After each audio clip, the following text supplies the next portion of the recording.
Hello, good morning. Good morning. जिंदा हो? Good morning. Good morning.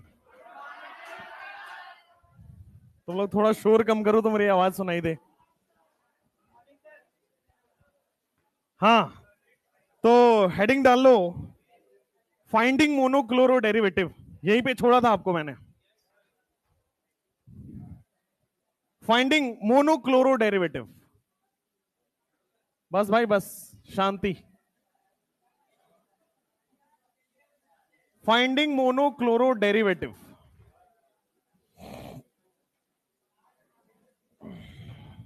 अगर आपके पास कंपाउंड दिया हो, सुनो ध्यान से, अगर आपके पास कंपाउंड दिया हो और आपसे पूछ रहा हो मोनोक्लोरो डेरिवेटिव के बारे में कि कितने मोनोक्लोरो डेरिवेटिव्स होंगे, तो वो हमें कैलकुलेट करना है। शांत। मोनोक्लोरो डेरिवेटिव के लिए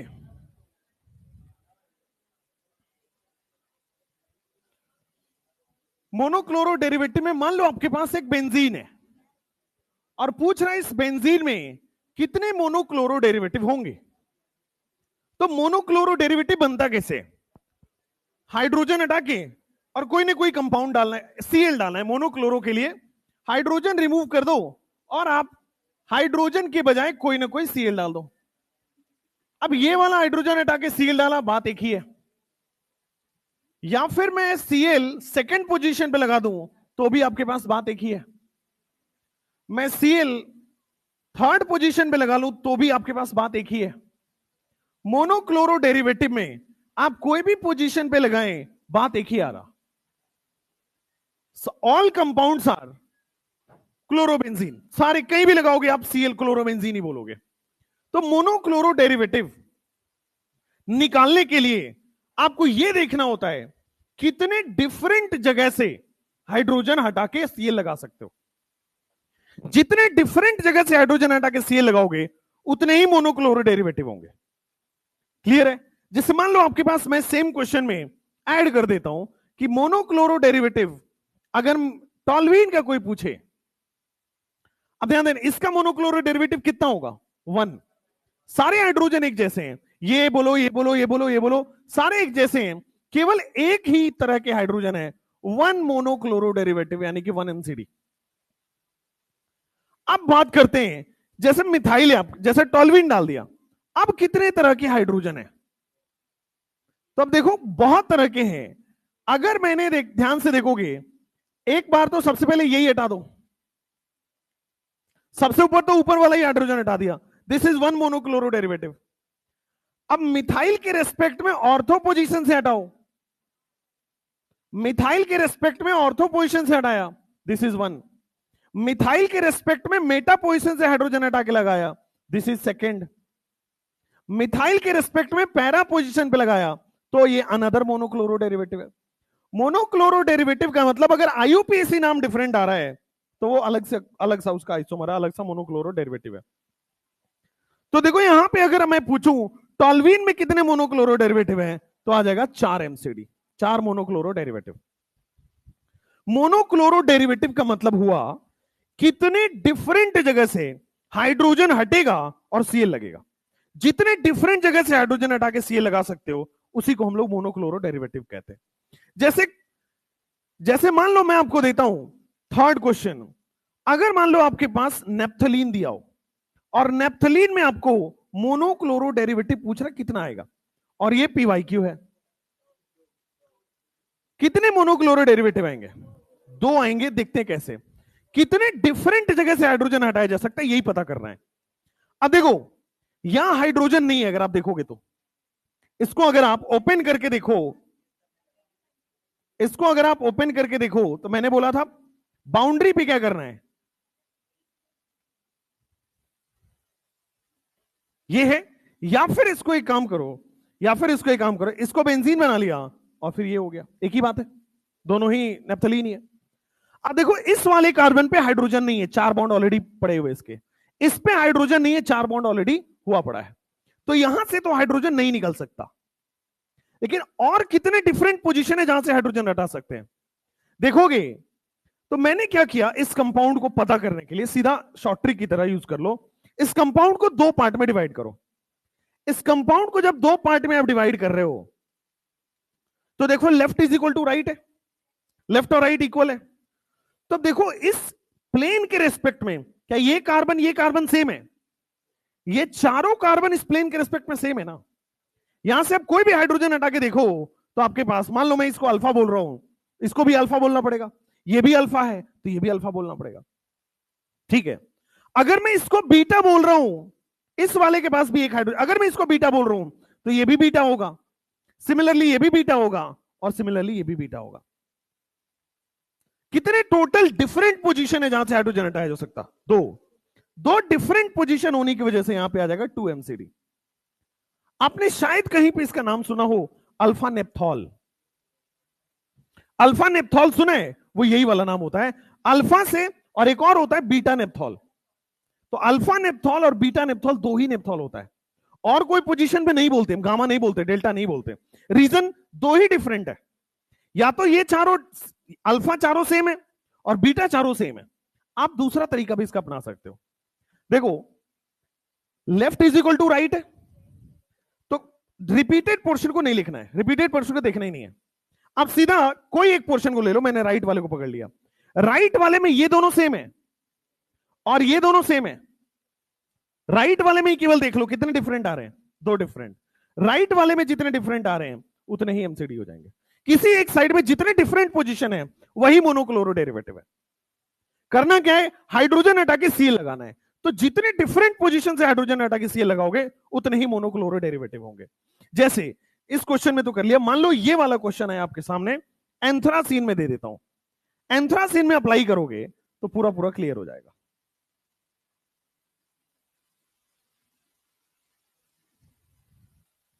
एंथ्रासीन में अप्लाई करोगे तो पूरा पूरा क्लियर हो जाएगा। सिंपल क्या करना है आपको, सिंपली आपको इक्वल इक्वल पार्ट में पहले डिवाइड कर दो। मैंने क्या किया, इसको इक्वल इक्वल पार्ट में डिवाइड कर दिया, ठीक है। इक्वल इक्वल पार्ट में डिवाइड किया। अब देखो सेम डिफरेंट कितने आ रहे हैं, यहां पे तो हाइड्रोजन है ही नहीं, यहां तो हाइड्रोजन है ही नहीं, यहां हाइड्रोजन है ही नहीं, यहां हाइड्रोजन है ही नहीं, है ना। लेकिन आप देखोगे तो क्या ये पोजीशन सब जगह कॉमन है? ये इसको मैं 1 बोल देता हूं। 1 मतलब सारे सेम है, सारे एक है, सारे एक है। अब देखोगे तो ये चारों सेम है, ये चारों को मैं 2 बोल देता हूं, ये चारों भी सेम है, इस प्लेन के रेस्पेक्ट में सेम है। दो ही दिख रहा है, तीसरा कहां दिख रहा है? हाँ, तीसरा यहां पे दिख रहा है। यहां से भी तो हाइड्रोजन हटाया जा सकता है, इसके पास भी तो एक हाइड्रोजन है, और ये सेम है। तो टोटल डिफरेंट कितने हुए? टोटल 3 डिफरेंट होने की बजाय 3 एमसीडी हो जाता है। करना क्या है, कंपाउंड को इक्वल इक्वल पार्ट में देखो, और इक्वल इक्वल पार्ट में डिवाइड करने के बाद कितने डिफरेंट क्रिएट हो पा रहे हैं, दैट इज मोनोक्लोरो डेरिवेटिव। जितने डिफरेंट जगह से हाइड्रोजन हटा के सी लगा सकते हो उतना ही मोनोक्लोरो डेरिवेटिव आएगा। तो ये चारों 1 1 1 1 तो सेम है, ये चारों 2 2 2 2 सेम है, बट 3 और 3 ये दोनों भी सेम है आपस में, यहां से भी हाइड्रोजन निकल सकता है।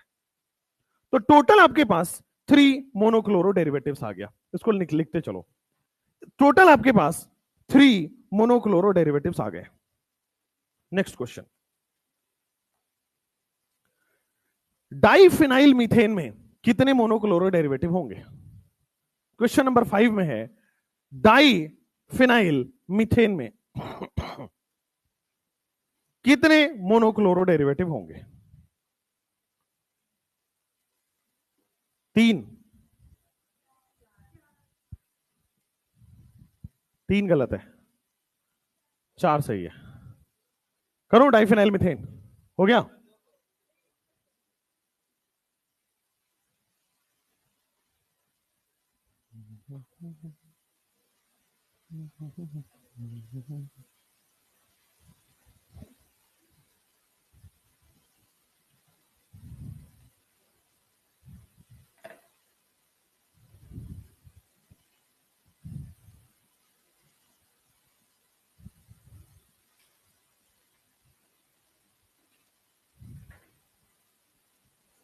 डाइफिनाइल मिथेन में find monochloro derivative, total number of monochloro derivative and diphenyl methane. JEE का पीवाई की हुई है। जितने डिफरेंट जगह से हाइड्रोजन हट सकता हो उतने ही मोनोक्लोरो डेरिवेटिव होते हैं। करें, find all monochloro derivatives of, find all monochloro derivatives of diphenyl methane, find all monochloro derivatives of diphenyl methane. Diphenyl methane का मोनोक्लोरो डेरिवेटिव पता करते हैं। आइए, डाइफिनाइल मीथेन कैसा होगा? एक ही कार्बन होगा पेरेंट चेन में, तभी तो मीथेन लिखा जा रहा है। डाइफिनाइल है यानी कि दो फिनाइल आपके पास इस तरह से लग रहा होगा।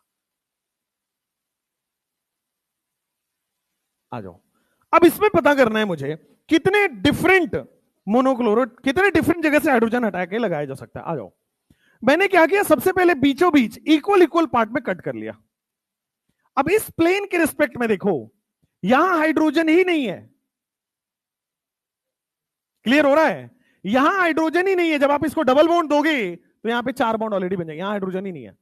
अब आ जाओ, यहां पे एक हाइड्रोजन है लेकिन ये भी सेम है, ये भी सेम है, ये भी सेम है, तो क्या वन मोनोक्लोरो डेरिवेटिव तो दिख ही गया। अब आते हैं, क्या ये भी सेम है, 2 और 2, यहां पे 2 और 2, तो चारों तरफ से सेम है, 2 और 2, 2 और 2। और ध्यान दोगे तो ये 3 और ये 3 इस प्लेन के रिस्पेक्ट में सेम है, और चौथा यहां से भी तो निकाला जा सकता है। तो टोटल मोनोक्लोरो डेरिवेटिव आ जाएगा 4 एमसीडी। जनरली इसको बना बना के देखते हैं लोग, और दैट इज रॉन्ग मेथड। उतना टाइम ही नहीं है आपके एग्जाम में, सिंपल करेंगे आपके पास आ जाएगा।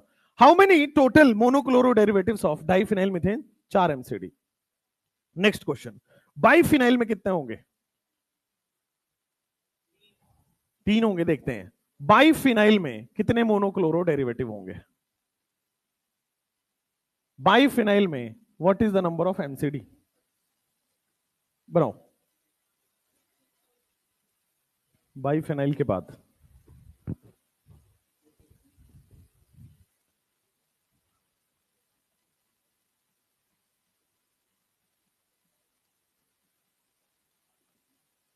अभी देखो कितने मोनोक्लोरो डेरिवेटिव होंगे, यहां पे पता लगेगा। बाइफिनाइल में देखते हैं, बोर्ड पे देखो, क्वेश्चन सॉल्व कर रहा हूं।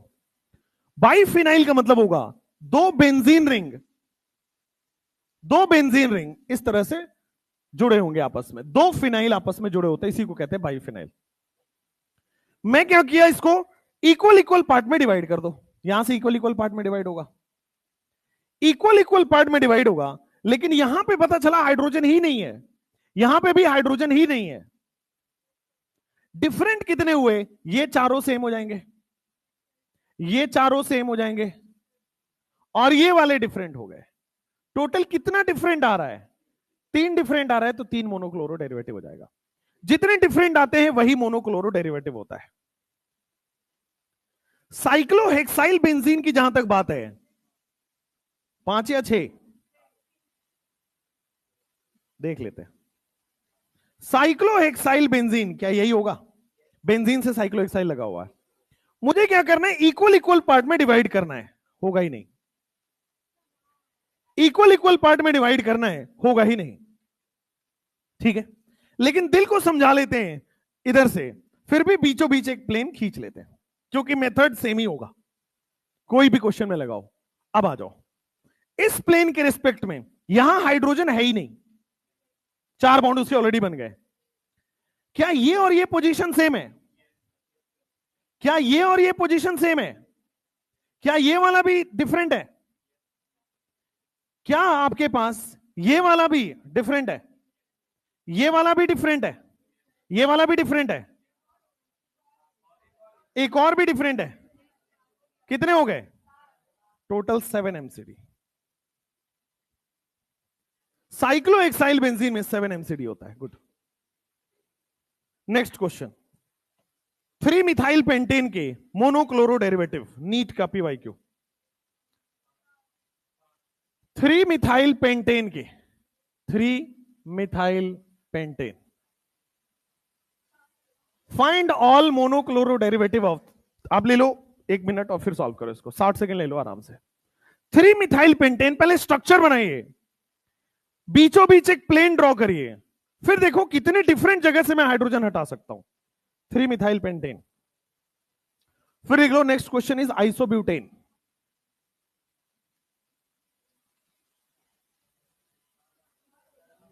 चार होगा। आइसोब्यूटेन के बाद नियोपेंटेन, आइसोब्यूटेन के बाद नियोपेंटेन। आओ देखते हैं, सबसे पहले क्वेश्चन को देखते हैं। 3 मिथाइल पेंटेन अब तक हो गया होगा। 3 मिथाइल पेंटेन में मैंने क्या किया, 5 कार्बन का पेरेंट चेन ड्रॉ किया, 3 पे मिथाइल आया। अब मुझे कह रहा है ये कि कितने डिफरेंट जगह से मैं निकाल सकता हूं। देखो सबसे पहले बीचों बीच मैंने क्या किया, प्लेन ड्रॉ किया। बीचों बीच प्लेन ड्रॉ करने पता लगा ये कार्बन सेम है, पता लगा ये कार्बन सेम है। सिमिलरली ये कार्बन भी सेम है। ये वाला हाइड्रोजन, ये वाला डिफरेंट है, ये यहां से भी हाइड्रोजन निकाला जा सकता है। देयरफॉर आपके पास आंसर आ जाएगा 4 मोनोक्लोरो डेरिवेटिव, 4 एमसीडी। नो, ये वाले में, इस वाले में हॉरिजॉन्टल करने को कर सकते हैं बिल्कुल। सिमेट्री कहां आएगा? हाँ तो सिमेट्री आने तो क्या दिक्कत है, आपका आंसर तो सेम ही रहेगा। आपको ये देखना है, सिमेट्री नहीं देखना, आपको ये देखना है बीचों बीच मॉलिक्यूल में आओ कितने डिफरेंट जगह से हाइड्रोजन हट रहा है, वो देखना है। चलो आइसोब्यूटेन की बात करते हैं। आइसोब्यूटेन में कितने आ रहे हैं, सब लोग पहले सॉल्व कर लो। 2 आ रहे हैं या 3 आ रहे हैं? एक बार चेक कर लेते हैं। एक ऐसा प्लेन जो इसके बीचों बीच से पास हो रहा हो, उसको ले लिया मैंने। अब देखो क्या ये और ये सेम है?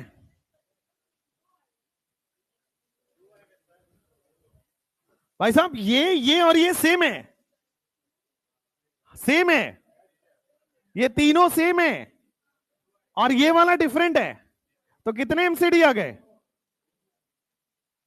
There are 2 MCD.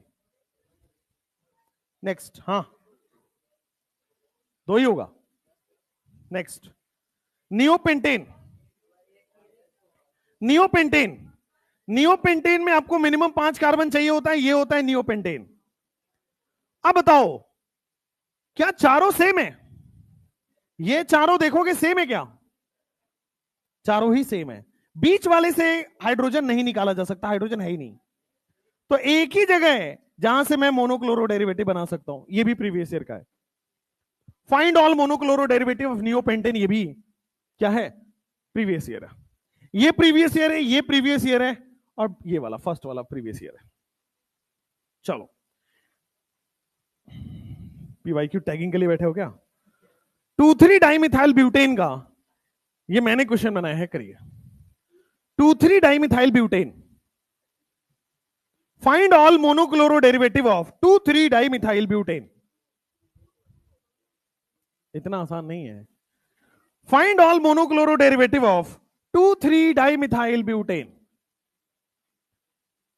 2,3 dimethyl butane, सबसे पहले इसको आप स्ट्रक्चर ड्रॉ कर लो।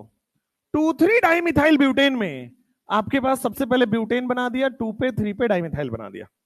अब आपको एमसीडी ड्रॉ करना है, कितने मोनोक्लोरो डेरिवेटिव हैं। तो मोनोक्लोरो डेरिवेटिव के लिए आपको क्या करना है, डिफरेंट जगह से हाइड्रोजन निकलना चाहिए। पता करते हैं कितने होंगे, 2 होगा या 3 होगा? 2 या 3? 2 या 3? 2 भी और 3 भी।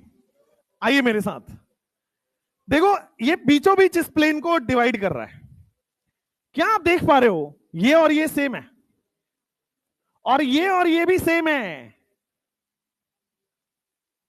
भाई इस प्लेन के रिस्पेक्ट में देखना, ये चारों सेम है, yes, and these are different. Total 2 MCD हो गए इसके।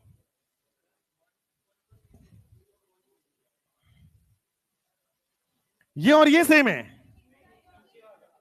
ये और ये सेम है, इस प्लेन के रिस्पेक्ट में देखो, मैं कार्बन के रिस्पेक्ट में देखने को नहीं कह रहा कि इससे एक मिथाइल जोड़ा, इससे एक मिथाइल जोड़ा, प्लेन के रिस्पेक्ट में देखो।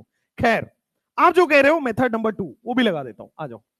आप जो कह रहे हो मेथड नंबर 2, देखना आप क्या कह रहे हो कि सर ये बीचों बीच हमने प्लेन लिया, left is equal to right है, एक छोड़ दो, राइट में देख लो ये और ये सेम है, ये डिफरेंट है, 2mcd, दोनों से सेम आंसर आएगा।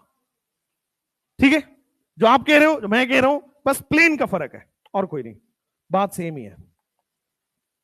हेडिंग डालो स्टीरियो आइसोमेरिज्म।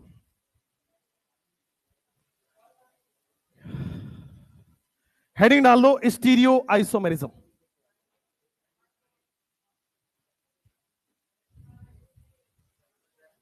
स्लाइड पीछे।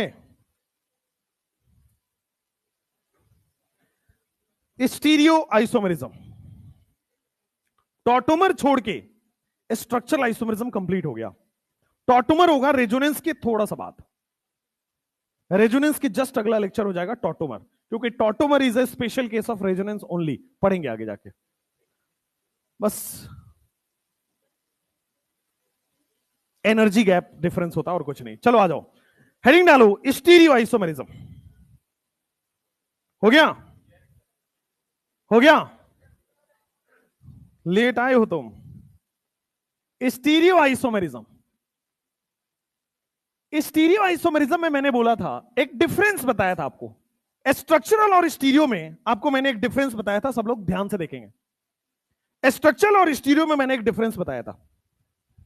मैंने स्ट्रक्चरल में बोला था बॉन्ड की कनेक्टिविटी बदल जाएगी, बॉन्ड का पैटर्न बदल जाएगा, that is structural isomerism. Structure he different हो जाएगा, मतलब हाथ को पैर की जगह और पैर को हाथ की जगह लगा दिया, बॉन्ड बदल गया, दैट इज स्ट्रक्चरल आइसोमेरिज्म।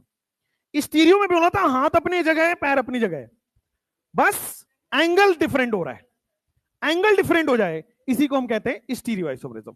अब चाहे वो स्टीरियो में मैं पढ़ूं कन्फर्मेशनल, वहां भी एंगल डिफरेंट हो रहा है, चाहे मैं पढ़ूं कन्फिगरेशनल, वहां भी एंगल ही डिफरेंट होगा।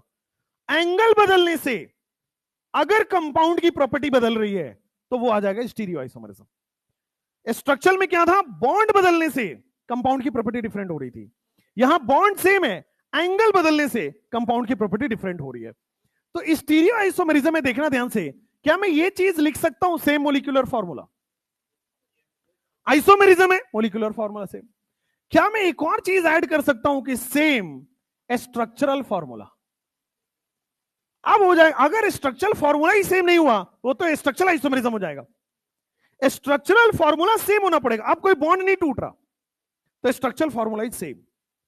साथ में अब बताओ मुझे, स्टीरियो आइसोमेरिज्म का आईयूपीएसी नेम सेम होता है कि डिफरेंट? सेम होता है, डिफरेंट, तो इसमें बॉन्ड नहीं टूटता इसलिए सेम आईयूपीएसी, इसमें बॉन्ड नहीं टूटता इसलिए आईयूपीएसी नेम भी सेम होगा। स्टीरियो आइसोमेरिज्म में केवल बदलता क्या है, एंगल, केवल बदलता है आपके पास एंगल। तो आ जाओ, सेम तो ये सारी चीजें हैं, और बाकी आइसोमेरिज्म है तो general formula, molecular formula, empirical formula, vapour density, वो सब सेम है। डिफरेंट क्या है वो ध्यान देते हैं, different arrangement, different arrangement of atom, different arrangement of atom या ग्रुप, कोई एटम है या ग्रुप ऑफ एटम है, सीधा ग्रुप लिख दो, एक एटम है या ग्रुप है, उसका डिफरेंट अरेंजमेंट है 3 डायमेंशन में, 3 डायमेंशन में डिफरेंट अरेंजमेंट है। मैंने बोला था आपको, जैसे मान लो कार्बन है, यहां क्लोरीन है, ये वेज पे लगा दो, ये बाहर की तरफ आ रहा है बॉन्ड, और यहां पे लगा दो ब्रोमीन, एक और वेज पे लगा दो, यहां पे लगा दो आप कुछ मिथाइल, और इसको डैश पे लगा दो, तो लगा दो आप कुछ H।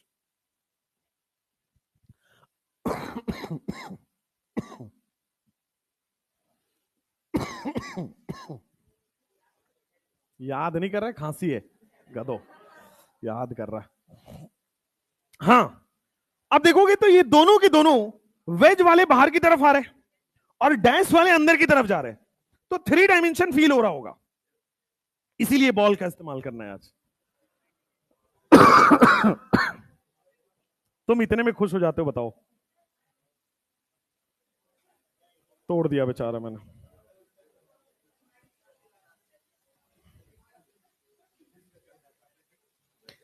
देखो ध्यान से, देखो ध्यान से, ये आपका जो येलो कलर का बॉल दिख रहा है, ये क्या है? Carbon. This is carbon. Smiley रुक जाओ, ये है कार्बन। अब देखोगे तो इसके दो बॉन्ड जो हैं वो बोर्ड के अंदर की तरफ आ रहे हैं। मैं इसको थोड़ा घुमा देता हूं, वेज और डैश बना दिया। ये बीआर वाला है, ये आपकी तरफ आ रहा है, बाहर की तरफ। ये भी आपकी तरफ जा रहा है, वो मिथाइल है। जो पीछे की तरफ है, जो पीछे की तरफ है वो हाइड्रोजन है, और एक टॉप पे लगा होगा, दिस इज सीएल। अब एक टॉप पे लगा होगा, दिस इज सीएल। ये इस तरह से होता है। चारों का थ्री डायमेंशन में एंगल है। ये बाहर की तरफ आ रहा है, वो भी बाहर की तरफ जा रहा है, एक अंदर की तरफ जा रहा है, और एक ऊपर की तरफ जा रहा है। ये चार अलग अलग चीज होते हैं। अब कह रहा है कि इनमें एंगल बदल दो, तो क्या ये थ्री डायमेंशन स्ट्रक्चर हो गया? आगे भी आ रहा है, पीछे भी आ रहा है, ऊपर भी जा रहा है, थ्री डायमेंशन में। एक्स एक्सिस में बढ़ रहा है, वाई में भी बढ़ रहा है, जेड में भी बढ़ रहा है, थ्री डायमेंशन हो गया। थ्री डायमेंशन हो गया, तो थ्री डायमेंशन में एंगल मैंने क्या किया? ये वाला बॉन्ड तोड़ के, मैंने क्या किया? ये वाला बॉन्ड तोड़ के ऊपर लगा दिया, और ये वाला बॉन्ड तोड़ के यहां लगा दिया। अब देखो एंगल बदल गया। पहले क्या था? बीआर और सीएल का बॉन्ड था, अब कोई और बॉन्ड आ चुका है। पहले कोई और एंगल था, अब कोई और बॉन्ड का एंगल आ रहा है। इसी को कहते हैं थ्री डायमेंशन में एंगल बदलना। अगर मैं इसको तोड़ के यहां लगा दूं, इसको तोड़ के यहां लगा दूं, चेंज कर दूं चारों में, तो थ्री डायमेंशन में एंगल बदलेगा। और थ्री डायमेंशन में एंगल बदलने को ही स्टीरियो आइसोमर कहते हैं। मॉलिक्यूल सेम ही रहता है, तभी तो बोला स्ट्रक्चरल फॉर्मूला सेम रहने वाला है। एंगल बदलने से प्रॉपर्टी बदलेगा, बता रहा हूं। एंगल बदलने से प्रॉपर्टी बदलेगा। एंगल बदलने से प्रॉपर्टी कैसे बदलेगा, बता रहा हूं। वही स्टीरियो आइसोमरिज्म पढ़ना है। डिफरेंट अरेंजमेंट ऑफ एटम या ग्रुप इन थ्री डायमेंशन। और थ्री डायमेंशन में डिफरेंट अरेंजमेंट कैसे हो रहा है? एंगल बदल जा रहा है बस। अच्छा, थ्री डायमेंशन में बोलूं या मैं बोल दूं स्पेस में एंगल बदल रहा है, एक ही बात है, एक ही बात है।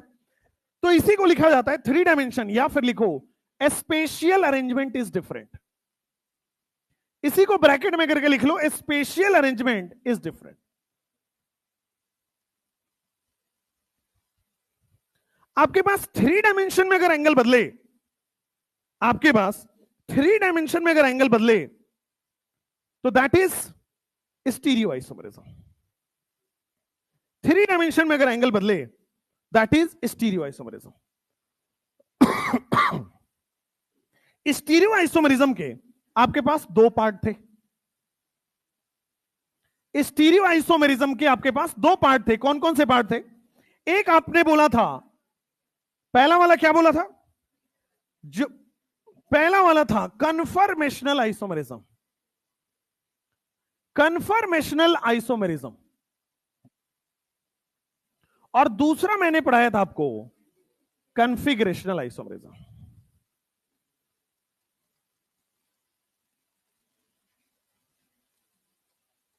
कन्फर्मेशनल आइसोमरिज्म को आप इसको बोलोगे रोटामर। पहली बार सुन रहे हो ना? इसको बोलते हैं हम रोटामर। एंगल को रोटेट करके बन रहा होता है, इसीलिए इसको बोलते हैं हम रोटामर्स। ठीक है, आइसोमर का भाई बना दिया, उसको रोटामर बोल दिया।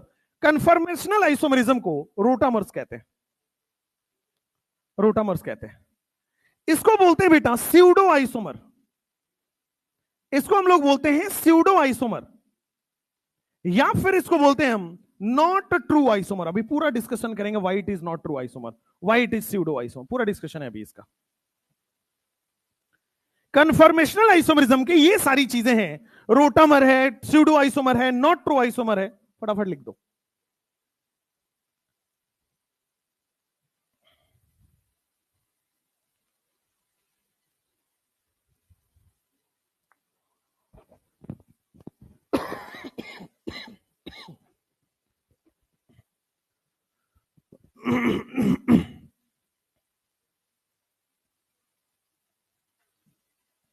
स्टीरियो आइसोमरिज्म में नेक्स्ट लिखोगे, स्टीरियो के अंदर कह रहा हूं, कन्फर्मेशनल के अंदर। कन्फर्मेशनल में सेम मोलिकुलर फॉर्मूला होगा, सेम मोलिकुलर फॉर्मूला होगा, सेम स्ट्रक्चरल फॉर्मूला होगा। सेम मोलिकुलर फॉर्मूला है, सेम स्ट्रक्चरल फॉर्मूला है। मोलिकुलर फॉर्मूला भी सेम, स्ट्रक्चरल फॉर्मूला भी सेम। आईयूपीएसी भी सेम, ऑब्वियस है कि आईयूपीएसी भी सेम होगा, सेम आईयूपीएसी, आईयूपीएसी भी सेम। डिफरेंट क्या होता है, ध्यान देना, different angle of rotation around sigma bond. शायद समझ में ना आए, ध्यान देना। मान लो मेरे पास दो मोलिक्यूल है, मान लो मेरे पास, पहले लिख लो, different angle of rotation around sigma bond.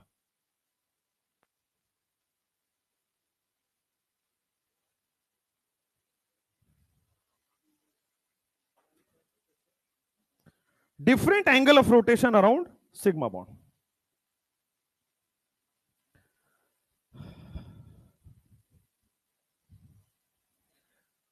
Different, same molecular formula, same structure formula, different angle of rotation around sigma bond. अगर सिग्मा बॉन्ड के अराउंड एंगल बदल रहा है तो उसको हम बोल देंगे कन्फॉर्मेशनल आइसोमरिज्म। अगर पाई बॉन्ड के अराउंड बदल रहा है, डबल बॉन्ड के अराउंड बदल रहा है, उसको बोलते हैं हम कन्फिगरेशनल, जिसमें आता है ज्योमेट्रिकल ऑप्टिकल। ठीक है, आइए अब देखो, सबसे पहले एक एग्जांपल दिखाता हूं। मैंने लिखा है कंपाउंड इथेन, CH3CH3। मैंने एक कंपाउंड लिखा है इथेन, ऊपर लिख लेते हैं, यहां पे एक एग्जांपल ले रहा हूं मैं, CH3CH3 इथेन। अब मैं क्या कर रहा हूं, बस इसको बोर्ड पे देखो, इसको बोल रहा हूं फ्रंट कार्बन, इसको बोल रहा हूं बैक कार्बन। आप किसी को भी फ्रंट, किसी को भी बैक मान सकते हो। ये जो फ्रंट कार्बन है इसको मैंने ऐसे ड्रॉ किया, और बैक कार्बन को मैंने थोड़ा ऐसे ड्रॉ कर दिया।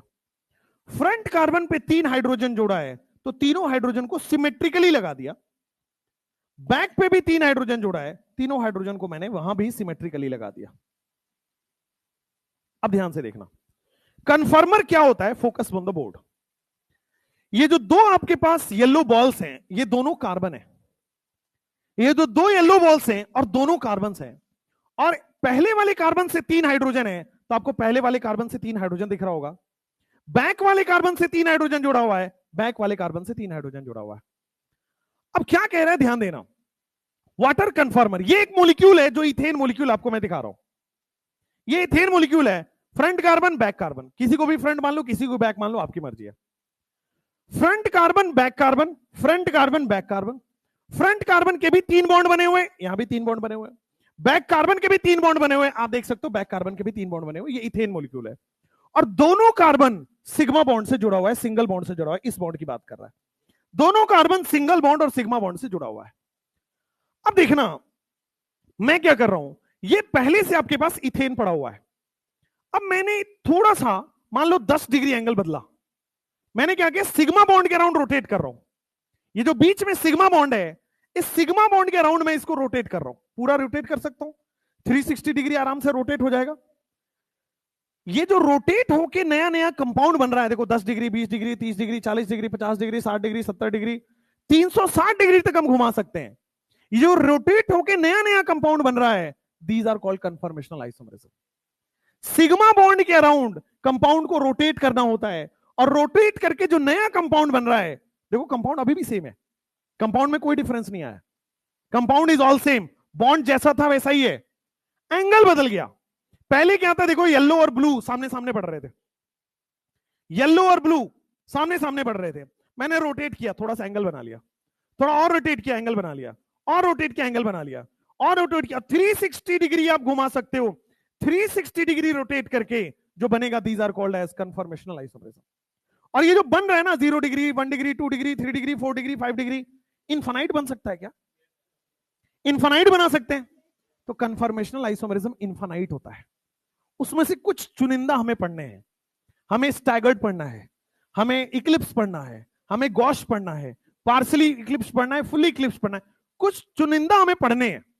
बट होते कितने, infinite, 0 degree, 0.1 degree, 0.2 degree, 0.3 degree, 0.4 degree, अब करते रहो। 0 से 360 इनफाइनाइट नंबर है, इनफाइनाइट एंगल है, इनफाइनाइट घुमा सकते हैं, तो कन्फर्मेशनल आइसोमरिज्म इनफाइनाइट होते हैं। इनफाइनाइट कन्फर्मर्स एग्जिस्ट करते हैं। ये आपकी नीट का पीवाईक्यू है, कितने कन्फर्मर एग्जिस्ट करते हैं। यहां पे लिखो कि due to different, same IUPAC, different angle of rotation around sigma bond. इसी में नोट करके लिखोगे, फ्री रोटेशन इज पॉसिबल। मैंने अगर आपको थोड़ा सा हिंट दिया था उधर, वहां रेस्ट्रिक्टेड रोटेशन होता है, यहां फ्री रोटेशन होता है। डबल बॉन्ड है तो रेस्ट्रिक्टेड रोटेशन होगा, सिंगल बॉन्ड है तो फ्री रोटेशन होगा। Free rotation is possible around, free rotation is possible around sigma bond. Sigma bond के चारों तरफ फ्री रोटेशन पॉसिबल है, और इनफाइनाइट एंगल से आप घुमा सकते हो, तो इनफाइनाइट कन्फॉर्मर्स पॉसिबल है। Infinite conformers are possible.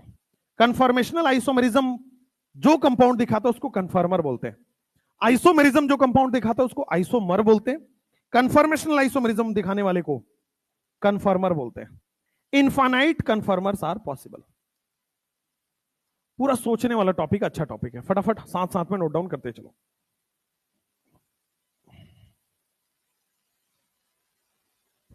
हाँ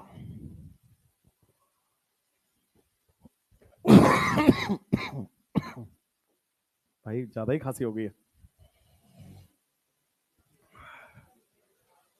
डॉक्टर ने बोला मेरे को कि आप शुगर छोड़ दो, चीनी, तो आई लेफ्ट शुगर। शुगर हुआ नहीं है मेरे को, ऐसे ही बोला कि यू विल लुक यंग। मैंने कहा उसके लिए तो कुछ भी छोड़ सकते हैं। क्यों, टाइम आ गया क्या, टाइम आ गया। तो मैंने 2 दिन से नो शुगर, बट आप जब शुगर नहीं खाते हो तो फील हुआ, वो बार बार आपको ना रिकॉल कराता है उधर, शुगर शुगर शुगर, ऐसे बार बार चाय की याद दिलाएगा, ठीक है। बार बार कॉफी, कल रात में मेरे को ऐसा हो रहा था कि कॉफी पीना ही पीना है, बट मैंने फिर शक्ति दिखाई अपने मन के साथ, फिर मैंने कॉफी नहीं पिया। इधर बोर्ड पे अब देखो क्या है, ध्यान से, ध्यान से। अब मैं कह रहा हूं कि ये कन्फर्मर है, इनफाइनाइट एंगल से आप इसको रोटेट करा सकते हो, इनफाइनाइट एंगल से रोटेट कराओगे। अब मुझे बताओ यार, मैं मॉलिक्यूल को पकड़ के थोड़ी रोटेट करूंगा बार बार। कंफर्मेशन में तो यहां दिखा रहा हूं 3D मॉडल में, बट ये बदलता कैसे होगा, कैसे दो कंपाउंड सिग्मा बॉन्ड के अराउंड घूमते होंगे। इसको एनर्जी, भाई कोई काम करने के लिए एनर्जी चाहिए, एनर्जी कहां से मिलती होगी, प्रीवियस ईयर का क्वेश्चन है ये कहां से मिलती होगी इसको एनर्जी, ये घूमने के लिए, ये बॉन्ड पूरा घूम रहा है, पूरा कंपाउंड एंगल बदल रहा है, ये एनर्जी कहां से मिल रही है। हाँ, द एनर्जी जो रोटेट करने के लिए चाहिए वो रूम टेम्परेचर से मिलता है। इसीलिए इथेन, प्रोपेन, ब्यूटेन, ये जितने भी कंपाउंड्स हैं सिंगल बॉन्ड वाले, सिंगल बॉन्ड वाले कंपाउंड्स आप सेपरेट नहीं कर सकते। क्यों, रूम टेम्परेचर पे घूमते रहते घूमते रहते घूमते रहते हैं, और बहुत फास्ट घूमते रहते हैं, इनफाइनाइट कन्फर्मर बना रहे होते हैं। आप इथेन प्रोपेन के मान लो 100 मॉलिक्यूल ले लो, आप सेपरेट नहीं कर पाओगे।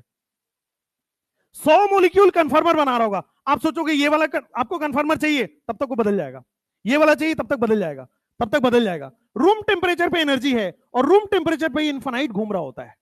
The energy required to rotate the molecule is available on room temperature. Note, सोचो कितनी छोटी छोटी बात पूछी हुई है कन्फर्मर से। The energy required to rotate the molecule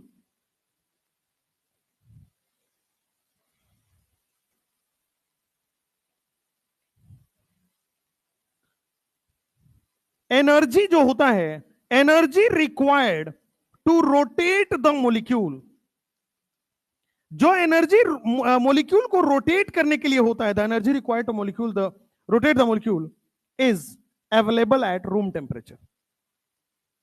वो कहां से एनर्जी लेता है, रूम टेम्परेचर से। अब रूम टेम्परेचर से एनर्जी लेता है तो ध्यान दो, क्या वो घूमता रह जाएगा, भाई रूम टेम्परेचर पे लाओ, वो घूमना स्टार्ट कर देगा, और घूमता रहेगा घूमता रहेगा घूमता रहेगा, इन्फाइनाइट टाइम वो घूमता रहेगा। तो क्या अगर इन्फाइनाइट टाइम घूमता रहेगा तो क्या मैं कन्फर्मर को सेपरेट कर पाऊंगा, सेपरेट नहीं कर पाऊंगा, अलग अलग नहीं दिखा पाऊंगा। अब अगर मैं सेपरेट नहीं कर पाऊंगा, इसी वजह से लिखा जाता है नॉट ट्रू आइसोमर।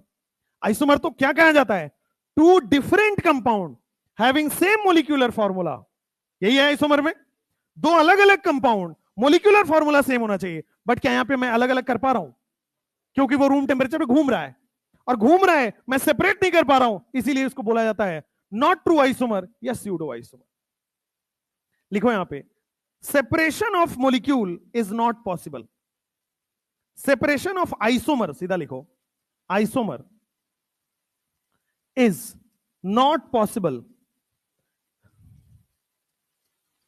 ये भी प्रीवियस ईयर है। Separation of isomer is not possible,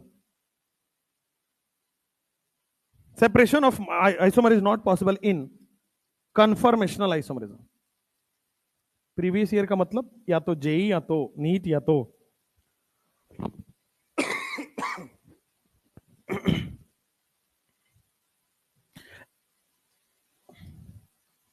is not possible in conformational isomerism. Separation of isomer is not possible in conformational isomerism because energy is available at, because energy to rotate is available at room temperature. Room temperature पर ही energy उसको मिल जाती है और वो घूमता रहता है, और वो घूमता रहता है और घूमता रहता है, तो वी कैन नॉट सेपरेट, और सेपरेट नहीं कर सकते, so it is called pseudo isomer. So इसीलिए बेटा इसको हम लोग क्या बोल देते हैं, स्यूडो आइसोमर, या फिर बोल देते हैं इसको नॉट ट्रू आइसोमर। आइसोमर है बट सेपरेट नहीं कर सकते, क्योंकि आइसोमर का डेफिनेशन था टू और मोर कंपाउंड, दो अलग अलग कंपाउंड होने चाहिए आइसोमर के लिए। ये दो अलग अलग दिखेंगे ही नहीं कभी हमें, आपको वो हमेशा बदल जाएगा, हमेशा कोई ना कोई नया कंपाउंड बन जाएगा, रोटेट हो जाएगा। नेक्स्ट, इसको अब देखो रोटामर क्यों कहते हैं, पता लग गया, ये पता लग गया, ये पता लग गया, ये भी पता लग गया। रोटामर क्यों कहते हैं, रोटेशन से बन रहा है, रोटेशन से बन रहा है, इसलिए इसको रोटामर कहते हैं। फटाफट लिखो।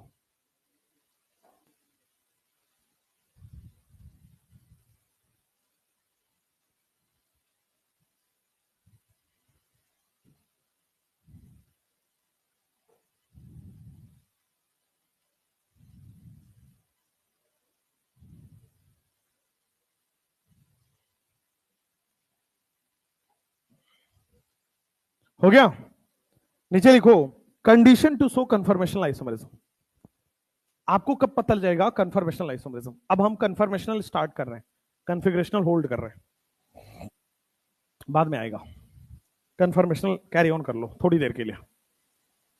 Condition to show conformational isomerism, आपको मॉलिक्यूल में देख के कैसे पता चलेगा कि कन्फर्मेशनल आइसोमरिज्म शो हो रहा है या नहीं हो रहा है? Condition to show conformational isomerism, condition to show conformational isomerism. कौन सी कंडीशन होगी? तो इसका कंडीशन जो है ना, ध्यान रखना है, शॉर्ट ट्रिक है, ठीक है? वैसे आपको मॉलिक्यूल में देख के पता नहीं चल पाएगा, बट मैं शॉर्ट ट्रिक बता दे रहा हूं, आप सब में लगा लेना, हर जगह वैलिड है। अगर आपके पास 3 कंटिन्यूअस सिग्मा बॉन्ड है तो मॉलिक्यूल में हमेशा कन्फर्मेशनल आइसोमरिज्म होगा। 3 कंटिन्यूअस सिग्मा बॉन्ड, अलग अलग नहीं, तीनों एक साथ होने चाहिए, लगातार होने चाहिए। 3 सिग्मा बॉन्ड अगर हैं तो it will show conformational isomerism. Condition क्या है आपके पास? 3 continuous sigma bond, 3 continuous sigma bond. और जब आप सिग्मा बॉन्ड लिख रहे हैं तो बेटा ब्रैकेट में लिख दीजिएगा single bond. 3 continuous sigma bond must be present, must be present to show conformational isomerism.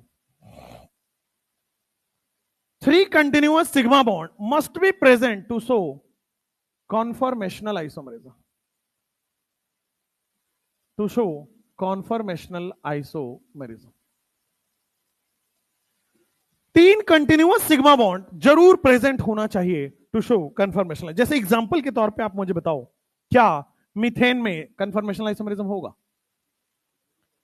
क्या इथेन में कन्फर्मेशनल आइसोमरिज्म होगा? नहीं होगा। होता है बेटा, पढ़ेंगे भी आज। क्या प्रोपेन में होगा? होगा। आओ देखते हैं। जैसे मान लो मैं मीथेन की बात करता हूं, मीथेन में क्या कंटिन्यूअस सिग्मा बॉन्ड मिल रहा है? 3 नहीं मिल रहा। ध्यान से देखना, मेरे पास केवल 2 कंटिन्यूअस मिल रहा है, एक और एक अगला वाला 2। कंटिन्यूअस का मतलब लगातार, ठीक है? जैसे C2H6 बनाओ, C2H6 में आपको मिल जाएगा, C2H6 में आपके पास लगातार 3 मिल जाएगा। देखो ये तो सबने देख लिया होगा, 1 2 3 लगातार मुझे मिल रहा है। अगर लगातार 3 मिल रहा है तो it will not show and it will show. यहां आ जाओ, ये भी तो there is one more method, ये लगातार ये भी तो दिख रहा है, ये देखो, ये वाला, ये वाला, ये वाला, this is also conformational isomerism. लगातार तीन, या तो स्ट्रेट देख लो या तो ऐसे वाला देख लो, ये भी कंटिन्यूअस है, तो ये आइसोमर दिखाएगा। C3H8 की बात कर लेते हैं, 1 2 3। C3H8 की जब आप बात करोगे तो आपके पास कुछ इस तरह से हो जाएगा। क्या इसमें कंटिन्यूअस 3 दिख रहे हैं सिग्मा बॉन्ड? आराम से दिख रहे हैं कंटिन्यूअस 3। ये वाला देख लो या ऊपर वाला देख लो या ये वाला देख लो, कोई भी कंटिन्यूअस 3 दिख जाए तो आइसोमरिज्म शो करेगा।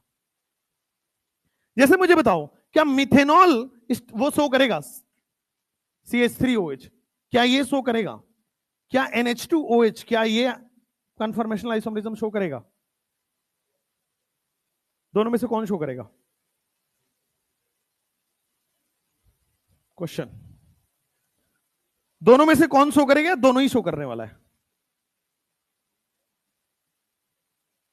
देखो स्ट्रक्चर बना देते हैं। सबसे पहले आपको स्ट्रक्चर बनाना पड़ेगा, तभी विजिबल होगा वो कि वो कन्फर्मेशनल शो कर रहा है कि नहीं। क्या 3 कंटिन्यूअस दिख रहा है? 3 कंटिन्यूअस दिख रहा है मुझे, तो ये शो करेगा। NH2OH बनाओ, NH2 और OH। क्या आपके पास यहां फिर से 3 दिख रहा है? और 3 दिख रहा है तो ये कन्फर्मेशनल शो करेगा। लास्ट वाले में बताओ, क्या 3 कंटिन्यूअस सिग्मा बॉन्ड दिख रहे हैं? नहीं दिख रहे? क्या 3 कंटिन्यूअस सिग्मा बॉन्ड दिख रहा है? सिग्मा है कि नहीं ये बताओ। क्या 3 कंटिन्यूअस सिग्मा बॉन्ड है? क्या कन्फर्मेशनल शो करना चाहिए? लिख दीजिए, नहीं करेगा। ट्रिपल बॉन्ड नहीं, डेफिनेशन देखो लिखा हुआ था, कन्फर्मेशनल आइसोमरिज्म जो आप रोटेट कर रहे हो सिग्मा बॉन्ड के अराउंड रोटेट कर रहे हो ना, ट्रिपल बॉन्ड के अराउंड थोड़ी रोटेट कर रहे हो, है ना। 3 कंटिन्यूअस सिंगल बॉन्ड चाहिए होता है, तब जाके वो कन्फर्मेशनल आइसोमरिज्म शो करेगा। यहां पे 3 कंटिन्यूअस सिंगल है ही नहीं, therefore it will not show conformational isomerism. Next, जैसे मान लो, क्या ये कन्फर्मेशनल आइसोमरिज्म शो कर रहा है? नहीं कर रहा है? बता देना। नहीं कर रहा है? कर रहा है? नहीं यहां, हाँ या ना? स्ट्रक्चर बना के देख लेते हैं। आपके पास CH3 है, अगर मेरे पास कंपाउंड में कहीं भी 3 कंटिन्यूअस दिख जाए, और मुझे दिख गया आपको भी, क्या 3 कंटिन्यूअस आपको भी दिख रहा है? 3 कंटिन्यूअस दिख रहा है तो ये कन्फर्मेशनल आइसोमरिज्म को शो करेगा। मिनिमम 3 कंटिन्यूअस सिग्मा बॉन्ड होने चाहिए टू शो कन्फर्मेशनल आइसोमरिज्म।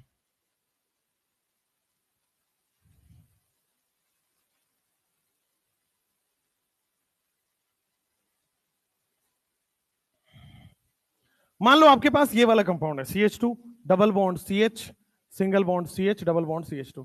क्या ये कन्फर्मेशनल आइसोमरिज्म शो करेगा? नहीं करेगा? देख के बताइए। हाइड्राजीन में क्या ये कन्फर्मेशनल आइसोमरिज्म शो करेगा? नहीं करेगा?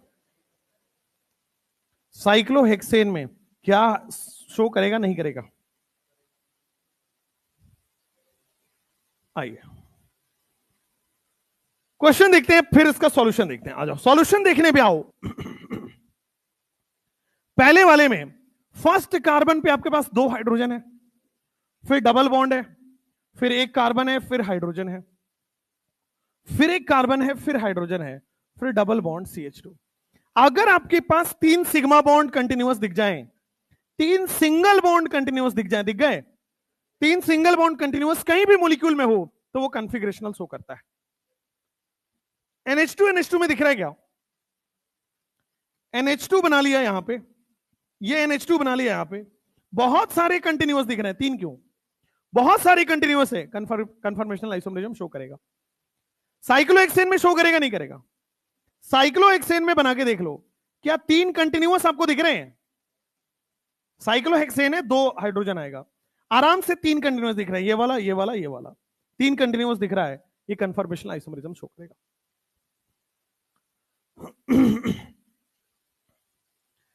एक यहीं पे लिखोगे नोट, एक यहीं पे लिखोगे नोट। नोट क्या कहता है? नोट बड़ा सिंपल है, पहले समझ लो। 3 मेंबर का अगर साइक्लोअल्केन है, यानी कि प्रोपेन 3 मेंबर का साइक्लोअल्केन है, तो उसमें बहुत ज्यादा एंगल स्ट्रेन होता है। रीजन, कार्बन कार्बन के बीच का जो एंगल है वो बहुत कम है। प्रोपेन में जो कार्बन कार्बन के बीच का एंगल है वो कम है। अब एंगल कम है तो कार्बन कार्बन पास आ गए तो रिपल्सन हो रहा है। तो 3 कार्बन का रिंग में बहुत ज्यादा रिपल्सन होता है, बहुत ज्यादा रिपल्सन होता है, तो कंपाउंड ही अनस्टेबल होता है। अब कंपाउंड अनस्टेबल है तो भले ही इसके पास 3 कंटिन्यूअस सिग्मा बॉन्ड है, भले ही इसके पास 3 कंटिन्यूअस सिग्मा बॉन्ड है, बट बहुत ज्यादा एंगल स्ट्रेन है, कंपाउंड ही अनस्टेबल है, इसलिए ये कन्फर्मेशनल आइसोमरिज्म शो नहीं करेगा। बट 3 को छोड़ दिया जाए तो 4, 5, 6, 7, 8 सारे शो करेंगे। 3 मेंबर का अगर रिंग है तो कभी भी वो शो नहीं करेगा कन्फर्मेशनल आइसोमरिज्म, लेकिन 3 के अलावा कोई भी साइक्लोअल्केन है वो सारे आपके पास कन्फर्मेशनल आइसोमरिज्म शो करेंगे। हालांकि आपके सिलेबस में केवल साइक्लोहेक्सेन सिलेबस में है, आपके पास ना तो साइक्लोब्यूटेन है ना तो साइक्लो और कोई है, सीधा साइक्लोहेक्सेन ही सिलेबस में है। आ जाओ लिख लो यहां पे कि cyclopropane do not show conformational isomerism. Cyclopropane conformational isomerism नहीं शो करेगा due to angle strain. Angle बहुत कम है, एंगल बहुत कम है तो रिपल्सन होगा, उसी को कहते हैं स्ट्रेन। अभी आगे मैं पढ़ाने वाला हूं टॉर्शनल स्ट्रेन क्या है, वंडरवाल स्ट्रेन क्या है, पूरा पढ़ाने वाला हूं मैं। Cyclopropane do not show conformational isomerism, do not show conformational isomer, ठीक है ना, ड्यू टू एंगल स्ट्रेन।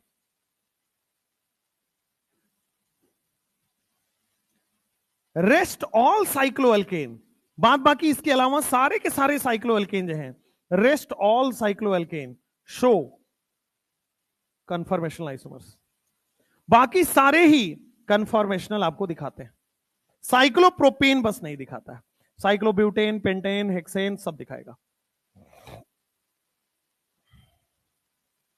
तो मैंने क्या बोला, साइक्लोएल्केन में 3 छोड़ के बाकी सब में होगा, साइक्लोएल्केन में 3 में कन्फर्मेशनल नहीं होगा, बाकी सब में होगा। मुझे बताओ एल्केन में मीथेन छोड़ के बाकी सब में होगा? अगर मैं एल्केन की बात कर रहा हूं तो मीथेन में नहीं होगा, बाकी सब में होगा। साइक्लोएल्केन की बात कर रहा हूं तो साइक्लोप्रोपेन छोड़ के बाकी सब में होगा। Minimum carbon required to show conformational isomerism कितना होगा? Minimum carbon required to show conformational isomerism कितना होगा? गधे हो भाई, 0। ये नहीं दिख रहा आपको? Minimum carbon required to show conformational isomerism 0। Minimum carbon required for alkane to show conformational isomerism, अब आएगा तो minimum carbon required for cycloalkane to show conformational isomerism 4। ठीक है, भावनाओं में बह जाते हो बेटा, भावना के साथ बह जाओ।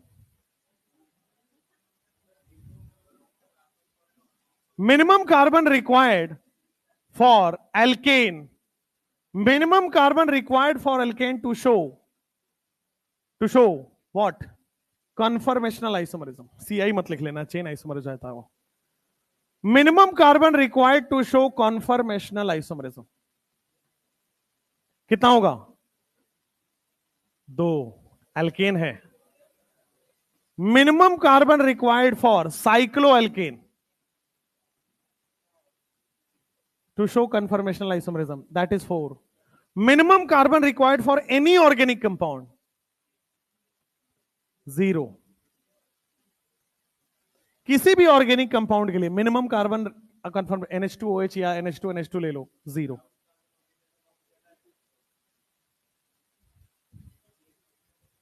तो वो NH2NH2 क्या है? इनऑर्गेनिक कंपाउंड है क्या? NH2OH क्या है? इनऑर्गेनिक कंपाउंड थोड़ी है, ऑर्गेनिक तो है ही ना, प्लांट डेरिवेटिव है, लिविंग बींग्स का डेरिवेटिव है, तो ऑर्गेनिक कंपाउंड कहलाएंगे। Minimum carbon required for any organic compound to show conformational isomerism क्या हो जाएगा? 0। क्वेश्चन,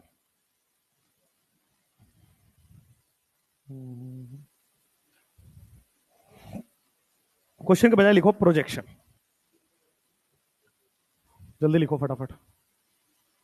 प्रोजेक्शन समझते हो क्या है? क्या होता है?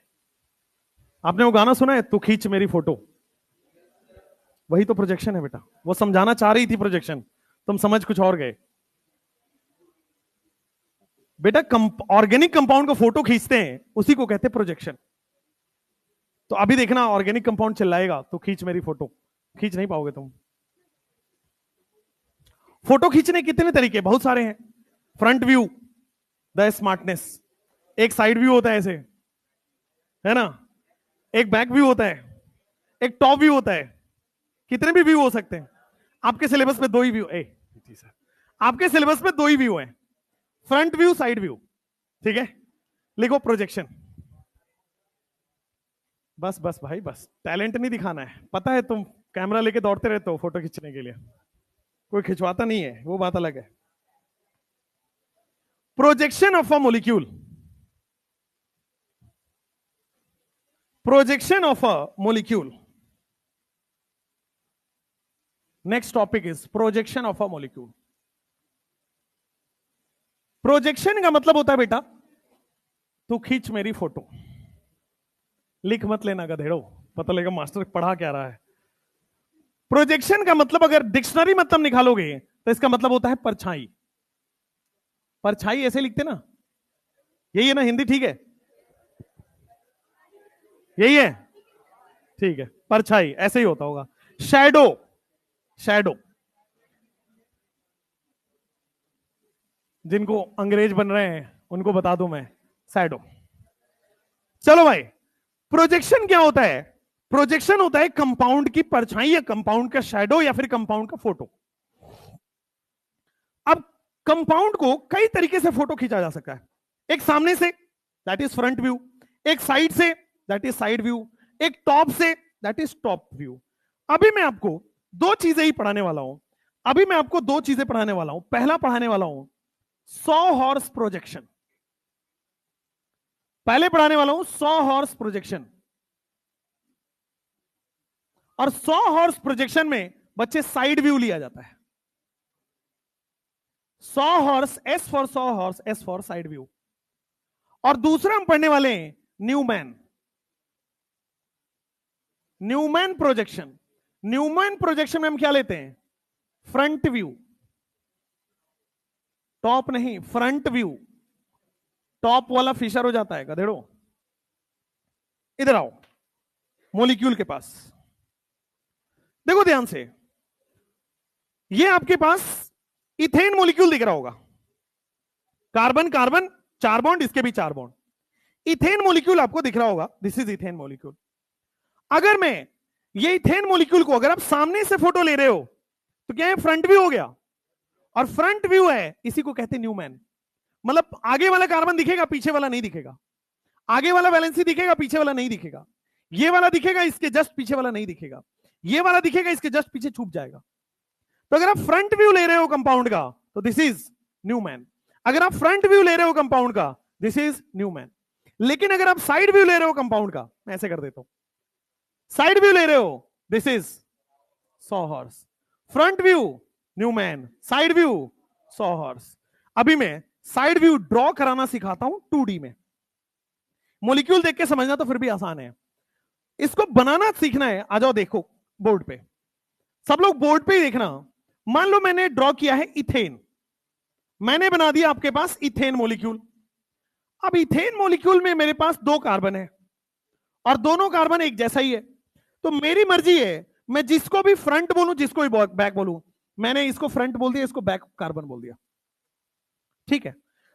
इसको जब हम 2D प्रोजेक्शन बनाते हैं, इसका जब हम 2D प्रोजेक्शन बनाते हैं तो फ्रंट वाले कार्बन को आगे की तरफ रखते हैं थोड़ा सा, और बैक वाले कार्बन को इंक्लाइंड लाइन से जोड़ते हुए यहां पे रख देते हैं।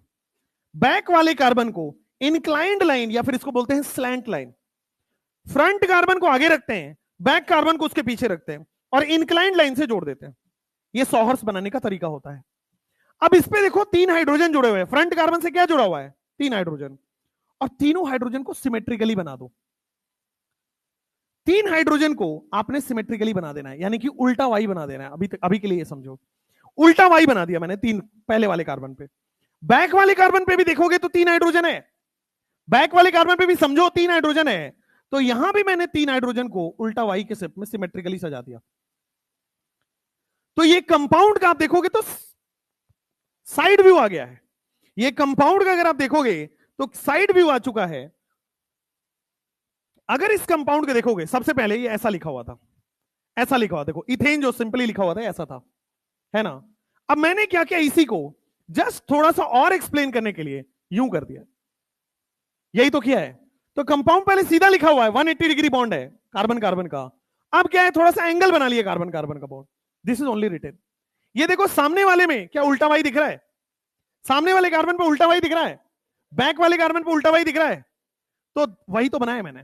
सॉहर्स क्या है, इस मॉलिक्यूल को 3D व्यू देने के लिए बस इसको 180 डिग्री वाले कार्बन बॉन्ड को ऐसे घुमा देना होता है, दिस इज सॉहर्स। अब इसी का मैं न्यूमैन बना रहा हूं, ध्यान देना। न्यूमैन में क्या होगा, ये जो फ्रंट कार्बन है ना उसको मैं डॉट से दिखाता हूं न्यूमैन में। न्यूमैन में जो फ्रंट कार्बन उसको कैसे दिखाओगे, डॉट से। और फ्रंट कार्बन से क्या क्या जुड़ा हुआ है, 3 हाइड्रोजन।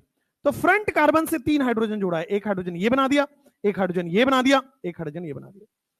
फ्रंट कार्बन को डॉट, बैक कार्बन को सर्कल। फ्रंट कार्बन को डॉट से दिखाते हैं, बैक कार्बन को बेटा सर्कल से दिखाते हैं। ये मर्सिडीज टाइप का दिखता है। खैर, फ्रंट कार्बन को 3 कार्बन 3 बॉन्ड से दिखा दिया, बैक कार्बन को सर्कल से दिखाया। देखो बैक कार्बन पे 3 हाइड्रोजन है क्या, बैक कार्बन पे भी 3 हाइड्रोजन है। अब ध्यान देना, ये मेरे पास ओरिजिनल कंपाउंड है, ये मैंने कर दिया सॉहर्स हो गया, ये मैंने कर दिया न्यूमैन हो गया। सामने से देख रहा हूं मैं, तो सामने वाले को मैंने डॉट से दिखाया है, डॉट से मेरे पास 3 हाइड्रोजन है। और अगर सामने वाला दिख रहा है तो पीछे वाला नहीं दिख रहा है, सामने वाला दिख रहा है तो पीछे वाला नहीं दिख रहा है, आपको नहीं दिख रहा है ना।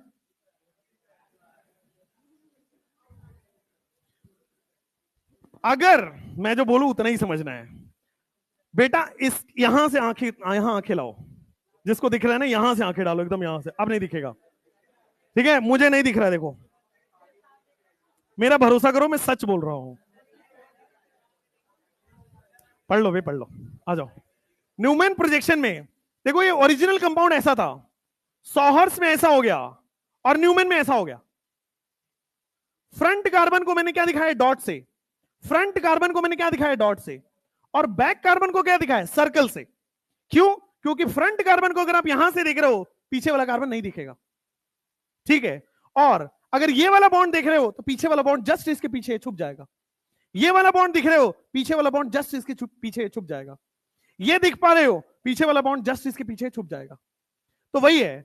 अब पीछे वाला बॉन्ड जनरली फॉरेन ऑथर्स की किताब में नहीं दिखाया जाता, क्योंकि वो मान लेता है कि जस्ट हाइड्रोजन के पीछे छुप गया, मान लेता है जस्ट हाइड्रोजन के पीछे छुप गया। बट एनसीईआरटी के हिसाब से यहां पे बस छोटा सा करके दिखा दिया जाता है, ताकि आपको फील हो जाए कि पीछे वाले में जस्ट उसके पीछे है।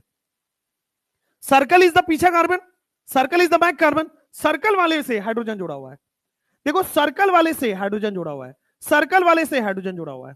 This is how Newman projection works. एक बार फिर से देखो, आपके पास ये पहला कार्बन, ये दूसरा कार्बन। पहले कार्बन के 3 बॉन्ड बने हुए, बैक कार्बन के भी 3 बॉन्ड बने हुए। सॉहर्स बड़ी सिंपल है, बस ये वाला जो 180 डिग्री बॉन्ड है, कार्बन कार्बन का जो 180 डिग्री बॉन्ड है, उसको बस एंगल पे लगा दिया जाता है। This is सॉहर्स, very simple. ये नॉर्मल कंपाउंड है, दिस इज सॉहर्स। ये नॉर्मल कंपाउंड है, दिस इज योर सॉहर्स। यही किया मैंने। अब आ जाओ, न्यूमैन के लिए क्या होना होता है, इस पूरे कंपाउंड को ऐसे निकाल के बाहर की तरफ देखो। इस पूरे कंपाउंड को ऐसे, फ्रंट को आगे कर दो, बैक को पीछे कर दो। पूरे कंपाउंड को ऐसे देखो, जैसे ये लगा हुआ है, पूरे कंपाउंड को ऐसे देखना चालू करो। ये ऐसे लगा हुआ है, पूरे कंपाउंड को ऐसे देखो। तो ये फ्रंट कार्बन हो गया, ये बैक कार्बन हो गया। फ्रंट को डॉट से दिखाएंगे, बैक को सर्कल से दिखाएंगे। डॉट से 3 बॉन्ड बने हुए, 3 बॉन्ड बना दिया। सर्कल से 3 बॉन्ड बने हुए, वही 3 बॉन्ड बनाया सर्कल से। और 3 बॉन्ड क्यों छोटा दिखाया है, क्योंकि इसके पीछे ये छुप रहा है, इसके पीछे ये छुप रहा है, इस आगे वाले के पीछे ये बॉन्ड छुप रहा है, आगे वाले कार्बन के पीछे पीछे वाला बॉन्ड पीछे वाला कार्बन छुप रहा है, आगे बॉन्ड के पीछे ये वाला छुप रहा है, ये आगे वाले बॉन्ड के पीछे ये छुप रहा है। तो जो छुप रहा है उसको छोटे से दिखा देते हैं। दिस इज न्यूमैन, ठीक है, न्यूमैन। अब देखो न्यूमैन क्यों मतलब वो इंपॉर्टेंट है। न्यूमैन ये रहा, front carbon dot, back carbon circle. Front carbon से 3 है बड़े बड़े बॉन्ड्स, बैक कार्बन से 3 है छोटे छोटे बॉन्ड्स। अब क्या होगा, रोटेशन कितना आसान हो गया, रोटेशन कन्फर्मर करना कितना आसान हो गया। एंगल भी आप पढ़ पाओगे, सब कुछ पढ़ पाओगे, इसीलिए न्यूमैन ही पढ़ते हैं आगे की तरफ। सॉहर्स अभी पढ़ लेंगे, ड्रॉप कर देंगे, न्यूमैन को कंटिन्यू कर लेंगे, इसलिए न्यूमैन समझना आसान जरूरी है। न्यूमैन में क्या है, जो फ्रंट कार्बन है, जो फ्रंट कार्बन है उसको आगे की तरफ ले आइए, डॉट से लगा दीजिए, डॉट से 3 बॉन्ड बन गया, डॉट से 3 बॉन्ड बन गया। बैक वाला आपको नहीं दिख रहा है, नहीं दिख रहा है तो उसको सर्कल बना दो, सर्कल से भी 3 बॉन्ड है, सर्कल से भी 3 बॉन्ड है, लेकिन सर्कल वाले बॉन्ड छुप जाएंगे। जब आप यहां से बैठ के देखोगे सर्कल वाला बॉन्ड, ये इसके पीछे वाला बॉन्ड छुप जाएगा, ये इसके पीछे वाला बॉन्ड छुप जाएगा, ये इसके पीछे वाला बॉन्ड छुप जाएगा। जो छुप जाएगा तो उसको छोटे से दिखा देते हैं, ठीक है। This is Newman, very simple, this is Newman. अब आ जाओ, ये जो फॉर्म मैंने बनाया है हाइड्रोजन के पीछे हाइड्रोजन, ये जो फॉर्म मैंने बनाया है हाइड्रोजन के पीछे हाइड्रोजन सारे एक साथ, एक के पीछे एक है, इसको बोला जाता है इक्लिप्स्ड फॉर्म, या फिर सीधा लिखो इक्लिप्स्ड। ये जो एकदम एक के पीछे एक आ रहा है, पूरा ओवरलैप हो रहा है, आगे वाले को देखोगे पीछे वाला पूरा छुप जाएगा, इसको बोलते हैं इक्लिप्स्ड। इक्लिप्स का मतलब हिंदी में होता है ग्रहण, सूर्य ग्रहण, चंद्र ग्रहण। तो ग्रहण में यही तो होता है, एक के पीछे एक आ जाते हैं, सूर्य चंद्रमा के पीछे, कभी चंद्रमा सूर्य के पीछे, यही तो होता है। तो दिस इज इक्लिप्स्ड। इक्लिप्स का मतलब एक दूसरे के पीछे आ गया, वो छुप गया, तो छुप जाना, इक्लिप्स हो जाना। अच्छा, अगर मैं इसको ध्यान देना, अगर मैं ध्यान से देखना, ये वाला कंपाउंड, ये वाला ये मैं फ्रंट कार्बन बना रहा हूं, सब लोग यहां देखो, फ्रंट कार्बन यही है। फ्रंट कार्बन में ये वाला एंगल कितना है? 120 डिग्री। अगर ये पूरा एंगल कितना है? 360। 360 को 3 पार्ट में डिवाइड करो, 120, तो उल्टा वाई में 120 डिग्री एंगल होता है। अच्छा, तो यहां भी जो एंगल्स होंगे क्या 120, 120, 120 होंगे? यहां पे भी जो एंगल होगा क्या 120, 120, 120 होगा? सारे एंगल अभी 120 है, ठीक है। अब मैंने क्या किया, मैंने इसको देखो, हमेशा कन्फर्मर को ना इक्विलिब्रियम वाले साइन से बनाओगे, क्यों? रूम टेम्परेचर पे ही, रूम टेम्परेचर उधर जाएगा फिर वापस इधर आ जाएगा, जैसे थोड़ा टेम्परेचर ज्यादा हुआ इधर, कम हुआ इधर, रूम टेम्परेचर पे ही वो रोटेट होते रहता है। तो क्या होगा आपके पास कि मैंने क्या किया, फ्रंट कार्बन को कोई उसमें बदलाव नहीं किया, front carbon as it is है, फ्रंट कार्बन में कोई चेंज नहीं हुआ। मैंने बैक कार्बन को, वो जो सर्कल है ना, वो सर्कल को घुमा दिया, सर्कल को 60 डिग्री घुमा दिया।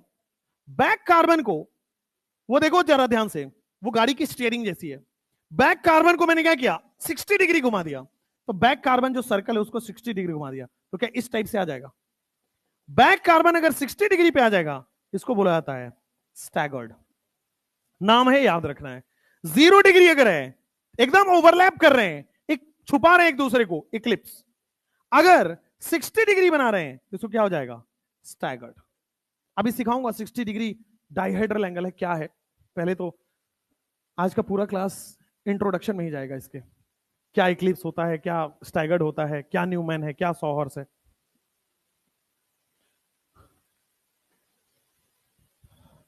सॉहर्स इज वेरी सिंपल, देखो। अच्छा, फिशर का हल्का बहुत जानकारी है? फिशर सुना है? वो मछली मारने वाला फिशर नहीं, फिशर प्रोजेक्शन। देखो ध्यान से, क्या ये कंपाउंड आपको दिख रहा है एज इट इज? ये नॉर्मल कंपाउंड है।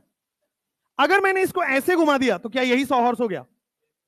अगर मैंने सामने से दिखा दिया तो क्या न्यूमैन हो गया? अगर मैं ऐसे दिखा दूं तो यही फिशर होता है। समझ में आया? एक ही कंपाउंड है, एंगल बदल रहा है। नॉर्मल है ये, दिस इज नॉर्मल कंपाउंड, देख लो सब लोग, दिस इज नॉर्मल कंपाउंड, ये this is normal, this is सॉहर्स, angle पे बना दिया, दिस इज सॉहर्स, ठीक है। या फिर ऐसे देखो, सिर्फ सॉहर्स, ठीक है ना, नॉर्मल सॉहर्स। सामने से दिखा दो न्यूमैन, ये दिखा दो फिशर। आपको याद है ना, वर्टिकल लाइन पीछे की तरफ, horizontal line above the plane, vertical line, कुछ पढ़ा होगा ऐसा, ठीक, पढ़ाएंगे। फिशर प्रोजेक्शन, तो यही मॉलिक्यूल है सामने, ऐसे कर दोगे सॉहर्स, सामने कर दोगे न्यूमैन, ऐसे कर दोगे फिशर, एक ही चीज है बस, मॉलिक्यूल वही है, बस प्रोजेक्शन अलग अलग है, उसको देखने का तरीका अलग अलग है, ठीक है। एक कंपाउंड का प्रोजेक्शन भी अलग हो सकता है। जैसे मैं पूछूं ये कंपाउंड सामने वाले को कैसा दिख रहा है, तो बोलेगा न्यूमैन। इधर से बोल दूं तो बोल देगा नॉर्मल कंपाउंड है। मैं ऐसे करके दिखाऊं तो बोलेगा सॉहर्स है। एक कंपाउंड का डिफरेंट एंगल से डिफरेंट प्रोजेक्शन होता है, बट आपको इतना सब सोचना नहीं है, आपको बस सॉहर्स और न्यूमैन सोचना है। पता लगे कुछ और सोच रहे हैं, ये छूट गया। बना लिया ये सॉहर्स और न्यूमैन, बना लिया है। तो दिस इज सॉहर्स, जो आपके पास बस इंक्लाइंड लाइन जोड़ देते हैं, दिस इज सॉहर्स, और फ्रंट और बैक बना लेते हैं, this is your Newman. Left hand side में सॉहर्स है, राइट हैंड साइड में न्यूमैन है, ये तो नॉर्मल आपका रफ वर्क है। इसको मत लेके आ जाना कि सर यही तो न्यूमैन बताया था आपने। ये मैंने इथेन कंपाउंड के लिए प्रोजेक्शन बनाया है, ये मैंने बताया है प्रोजेक्शन ऑफ इथेन, लेकिन दिल है कि मानता नहीं है।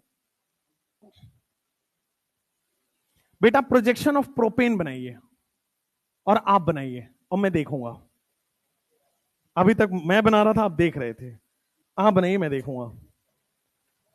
सॉहर्स projection of propane, Newman projection of propane.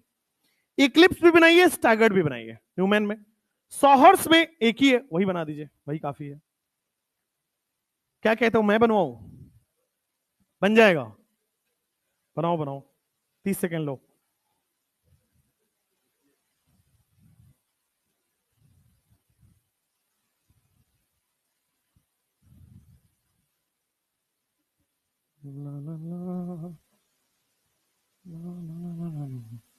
Organic chemistry कितनी खूबसूरत है।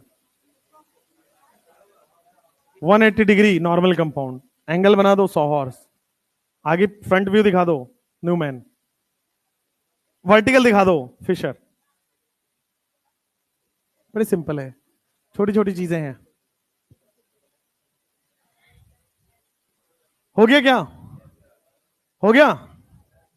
चलो, फोन आ रहा है किसका?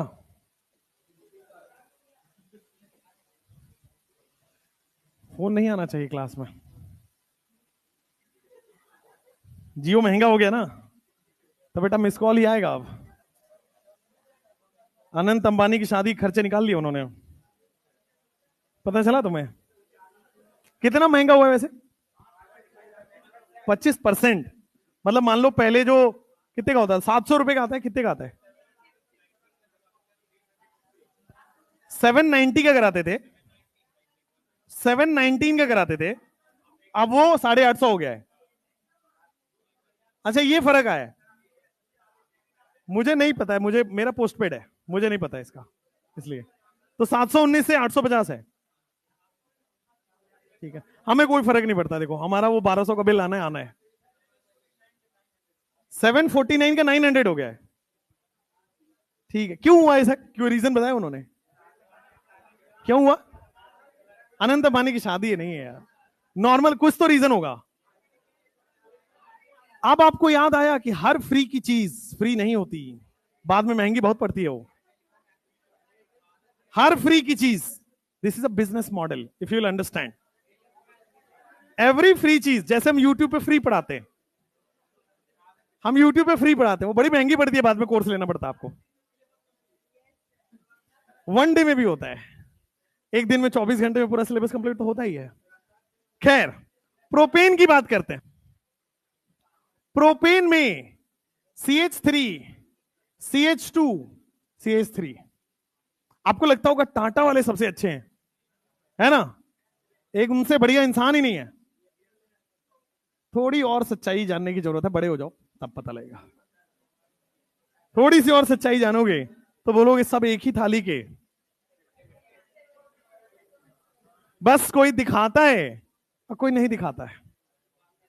ठीक है, तो सब एक ही थाली के, इधर उधर के। चलो नेक्स्ट, हाँ हाँ बातें कम इधर। अब देखो यहां पे, मैं प्रोपेन का मुझे बनाना है सॉहर्स। अब जब भी मुझे प्रोजेक्शन बनाना है तो मुझे सिग्मा बॉन्ड के अराउंड ही चलना है, सिग्मा बॉन्ड के अराउंड ही तो दिखाना है मुझे। सिग्मा बॉन्ड 180 पे रहे तो नॉर्मल, सिग्मा बॉन्ड को इंक्लाइन कर दिया सॉहर्स, और फ्रंट कर दूंगा तो न्यूमैन हो जाएगा। अब देखो दो सिग्मा बॉन्ड है, किसको लें?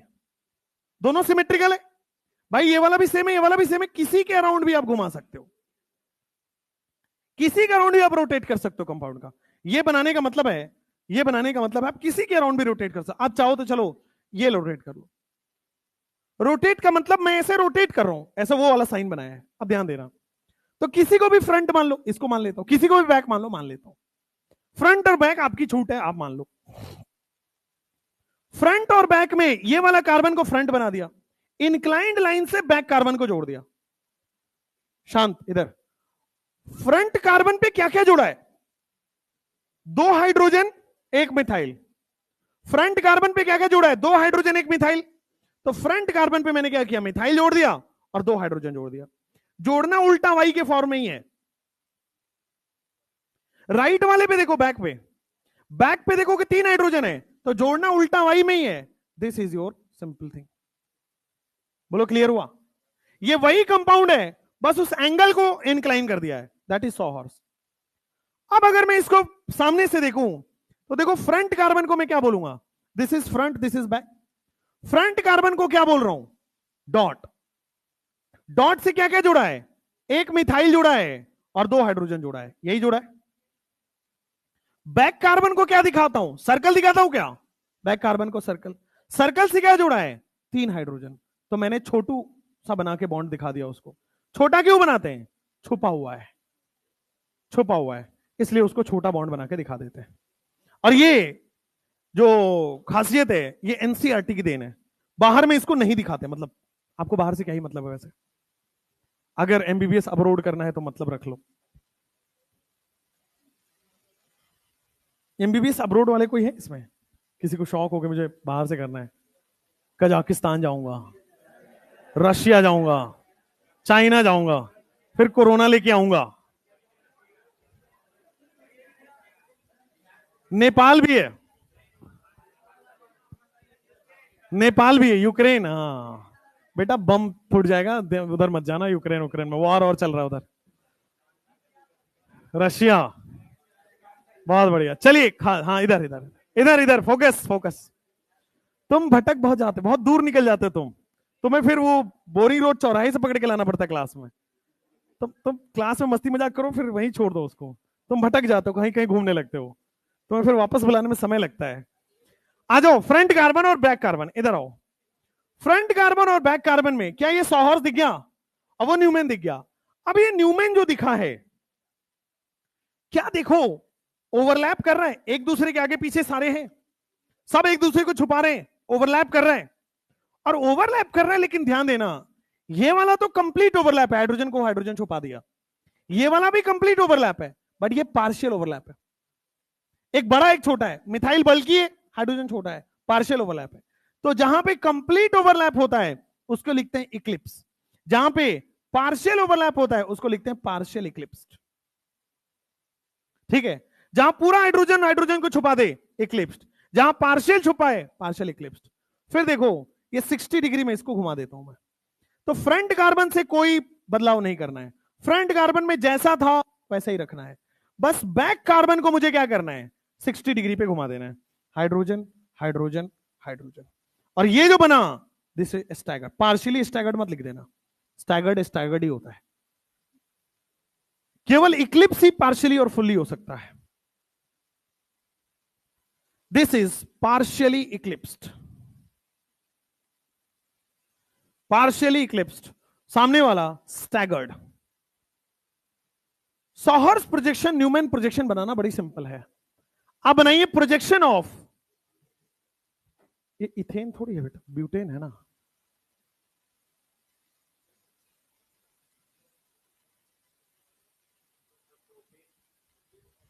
प्रोपेन। अब बनाओ projection of butane around middle sigma bond, या मिडिल वाला single bond, around middle single bond. Projection of butane around middle single bond. Draw sawhorse projection and Newman projection of butane around middle single bond. क्या ये वाला? Partial Eclipse. Eclipse तब होगा, पीछे आओ, Eclipse तब होगा जब सारे के सारे hydrogen hydrogen hydrogen hydrogen hydrogen hydrogen हो, पूरी तरह छुपा दे। सारे जब वैलेंसी सेम होते हैं ना, सारे बॉन्ड सेम होते हैं, उसको बोलते हैं इक्लिप्स्ड। पर एक भी अलग हो गया तो इसको बोलते हैं हम पार्शियल इक्लिप्स्ड। ठीक है? एक भी अलग हो गया इसको हम बोलते हैं पार्शियल इक्लिप्स्ड। कंप्लीट छुप जाए, फुल्ली इक्लिप्स्ड। आधा अधूरा छुपे, पार्शियल इक्लिप्स्ड।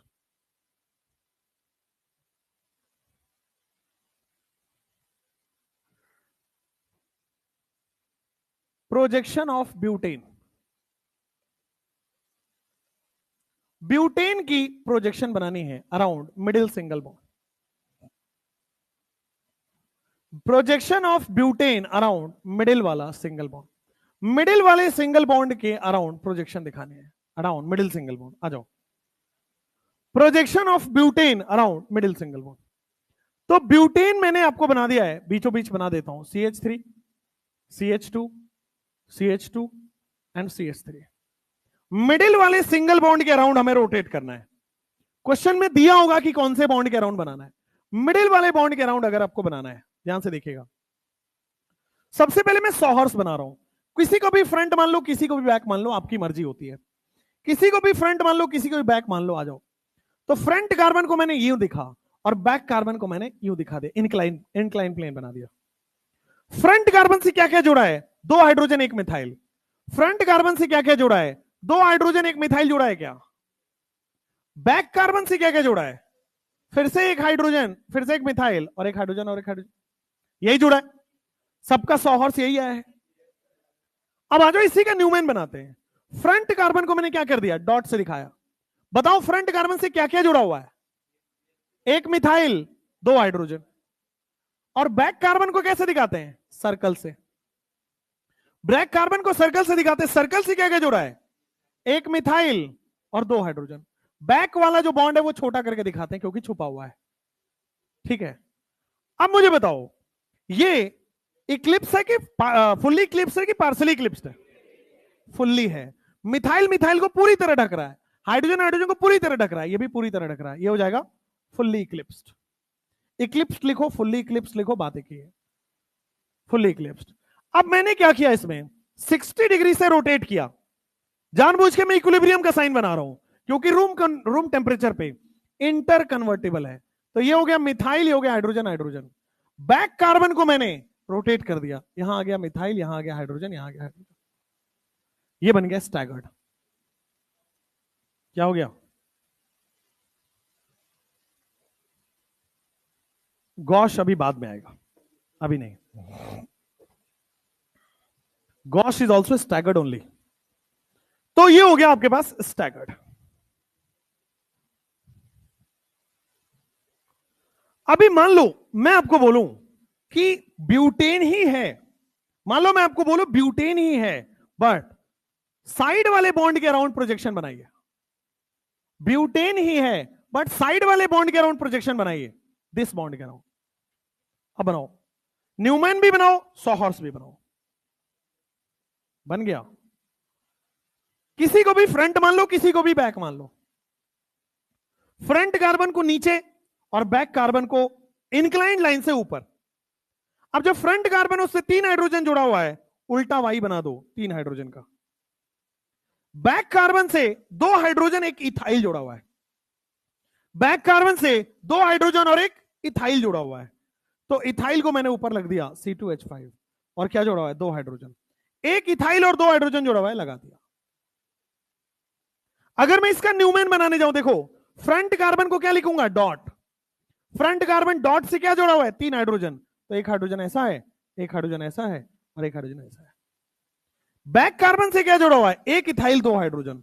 तो बैक कार्बन से 1 इथाइल जुड़ा हुआ है C2H5 और 2 हाइड्रोजन जुड़ा हुआ है, ये ऐसा और ये ऐसा। मुझे बताओ मैं इसको पार्शियली इक्लिप्स लिखूं, फुल्ली इक्लिप्स लिखूं? Now it is partially eclipsed. एक भी बदल जाए, इट इज पार्शियली इक्लिप्स्ड। अब मैं इसको 60 डिग्री घुमा रहा हूं, 60 डिग्री घुमा रहा हूं, तो फिर क्या हो जाएगा आपके पास? Hydrogen hydrogen hydrogen. और मैं बैक वाले कार्बन को 60 डिग्री घुमा दिया है, इथाइल यहां आ गया, हाइड्रोजन यहां आ गया, हाइड्रोजन यहां आ गया। क्या आपके पास स्टैगर्ड आ गया? तो this is staggered. Projection of bond around middle bond. बस आपको फ्रंट कार्बन की वैलेंसी देखनी है, क्या क्या जुड़ा हुआ है, बैक कार्बन की वैलेंसी देखनी है, क्या क्या जुड़ा हुआ है। तो प्रोजेक्शन आप बना पाएंगे? प्रोजेक्शन बना लोगे सब लोग? चलो बढ़िया है, प्रोजेक्शन में कुछ बहुत बड़ी चीज तो है नहीं। नेक्स्ट कुछ क्वेश्चंस है। हाँ, नेक्स्ट डेफिनेशन लिखो। आपको पता है स्टीरिक स्ट्रेन क्या होता है? क्या होता है? स्टीरिक हिंड्रेंस नहीं, स्ट्रेन, स्टेरिक स्ट्रेन क्या होता है, या वांडरवाल स्ट्रेन क्या होता है? पीवाईक्यू है आपका नीट का। और टॉर्शनल स्ट्रेन क्या होता है? बॉन्डेड एटम के बीच, रॉन्ग। टॉर्शनल स्ट्रेन क्या होता है? बॉन्डेड एटम में नहीं होता, बॉन्ड में होता है। अभी डिफरेंस समझाता हूं, लिखो फ्यू इंपॉर्टेंट डेफिनेशन, लिखो यहां पे फ्यू इंपॉर्टेंट डेफिनेशन, कुछ टर्मिनोलॉजी है जो आपको जाननी है।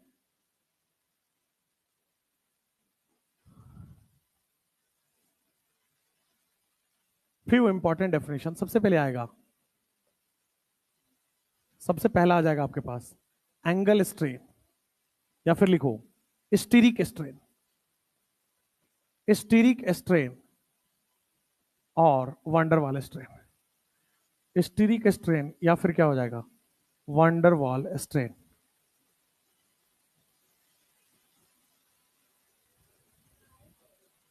लिख लो स्टीरिक स्ट्रेन या वंडरवाल स्ट्रेन, लिखो जल्दी से। एसएस या वीएस कुछ भी बोल सकते हो इसको, एसएस बोला जाता है स्टीरिक स्ट्रेन को बेसिकली, वीएस नहीं बोला जाता है वंडरवाल को। लिखो repulsion between atom, repulsion between atom या ग्रुप ऑफ एटम, इसी को कहते हैं स्टीरिक स्ट्रेन। रिपल्सन अगर आपके पास रिपल्सन बिटवीन एटम अगर आ जाए या फिर आ जाए group of atom, repulsion between atom या ग्रुप ऑफ एटम को हम लोग क्या बोल देंगे, स्टीरिक स्ट्रेन।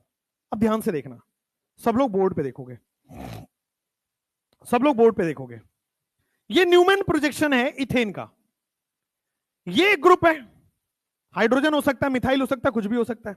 ये पीछे वाला एक ग्रुप है, हाइड्रोजन हो सकता है, मिथाइल हो सकता है, कुछ भी हो सकता है। इन दोनों ग्रुप के बीच में रिपल्सन लग रहा है, इन दोनों एटम के बीच में रिपल्सन लग रहा है, दैट इज स्टीरिक स्ट्रेन या वंडरवाल स्ट्रेन। इन दोनों ग्रुप के बीच में रिपल्सन लग रहा है, दैट इज स्टीरिक स्ट्रेन या वंडरवाल स्ट्रेन। इन दोनों ग्रुप के बीच में रिपल्सन लग रहा है, दैट इज स्टीरिक स्ट्रेन या वंडरवाल स्ट्रेन। समझ आया? अगर ग्रुप के बीच में स्ट्रेन लगे, ग्रुप के बीच में रिपल्सन, अब मान लो यहां पे एक बल्कि ग्रुप है मिथाइल, मैंने यहां एक बल्कि ग्रुप लगा दिया मिथाइल, समझे? यहां एक बल्कि ग्रुप मिथाइल, यहां एक बल्कि, तो दोनों आपस में रिपल्सन करेंगे, दोनों आपस में रिपल्सन करेंगे ये दोनों। अगर क्या हुआ, किधर करें, इधर आ जाएं, आप सुंदर दिख रहा हूं गधों। अगर इस वाले ग्रुप और इस वाले ग्रुप में रिपल्सन हो रहा है, ग्रुप के बीच में, या फिर यहां पे कोई CH3 लगाओ, यहां पे CH3 लगाओ, या तो एटम हो CL हो, या तो एटम के बीच का रिपल्सन है, या तो CH3 ग्रुप ऑफ एटम के बीच का रिपल्सन है। तो अगर एटम या ग्रुप ऑफ एटम के बीच का रिपल्सन है, उसको क्या बोलेंगे, स्टीरिक स्ट्रेन या वंडरवाल स्ट्रेन। स्टीरिक स्ट्रेन या वंडरवाल स्ट्रेन न्यूमैन प्रोजेक्शन में एटम के बीच का रिपल्सन होता है, या ग्रुप ऑफ एटम अगर आ गया तो उसके बीच का रिपल्सन होता है, दैट इज स्टीरिक स्ट्रेन या वंडरवाल स्ट्रेन। अब यहीं पे समझ लो टॉर्शनल स्ट्रेन क्या होता है। टॉर्शनल स्ट्रेन क्या होता है, ध्यान देना। अब ग्रुप के बीच में कोई रिपल्सन, वो तो वंडरवाल बोल देंगे, ग्रुप के बीच का रिपल्सन वंडरवाल, इस वाले ग्रुप के बीच का रिपल्सन वंडरवाल या स्टीरिक। टॉर्शनल किसको कहते हैं, ये वाला बॉन्ड, ये वाला बॉन्ड पेयर ऑफ इलेक्ट्रॉन, ये बॉन्ड बना रहा है ना, ये बॉन्ड बना रहा है तो बॉन्ड पेयर ऑफ इलेक्ट्रॉन होगा, यहां बॉन्ड बन रहा है तो बॉन्ड पेयर ऑफ इलेक्ट्रॉन होगा, इसके बॉन्ड पेयर ऑफ इलेक्ट्रॉन में, इसके बॉन्ड पेयर ऑफ इलेक्ट्रॉन में जो रिपल्सन होगा, that is your torsional strain. अगर ग्रुप है, इस बॉन्ड के ऊपर ग्रुप है, उस ग्रुप या एटम में जो रिपल्सन लग रहा है, दैट इज स्टीरिक स्ट्रेन या वंडरवाल स्ट्रेन। अगर बॉन्ड के बीच में रिपल्सन लग रहा है, दैट इज टॉर्शनल स्ट्रेन। ये दोनों बॉन्ड है, ये दोनों बॉन्ड है, इन दोनों बॉन्ड के बीच में रिपल्सन है, जैसे यहां पे बॉन्ड पेयर ऑफ इलेक्ट्रॉन होगा, इसका बॉन्ड पेयर ऑफ इलेक्ट्रॉन होगा, बॉन्ड पेयर ऑफ इलेक्ट्रॉन के बीच का repulsion, that is torsional strain. लेकिन इस बॉन्ड के ग्रुप के बीच का रिपल्सन स्टीरिक स्ट्रेन या वंडरवाल स्ट्रेन। बॉन्ड पेयर के बीच का रिपल्सन टॉर्शनल स्ट्रेन, बॉन्ड के ग्रुप के बीच का रिपल्सन स्टीरिक स्ट्रेन या वंडरवाल स्ट्रेन। ये बहुत इंपॉर्टेंट है, लिख लीजिए। रिपल्सन बिटवीन एटम या group of atom, this is stearic strain या वंडरवाल स्ट्रेन।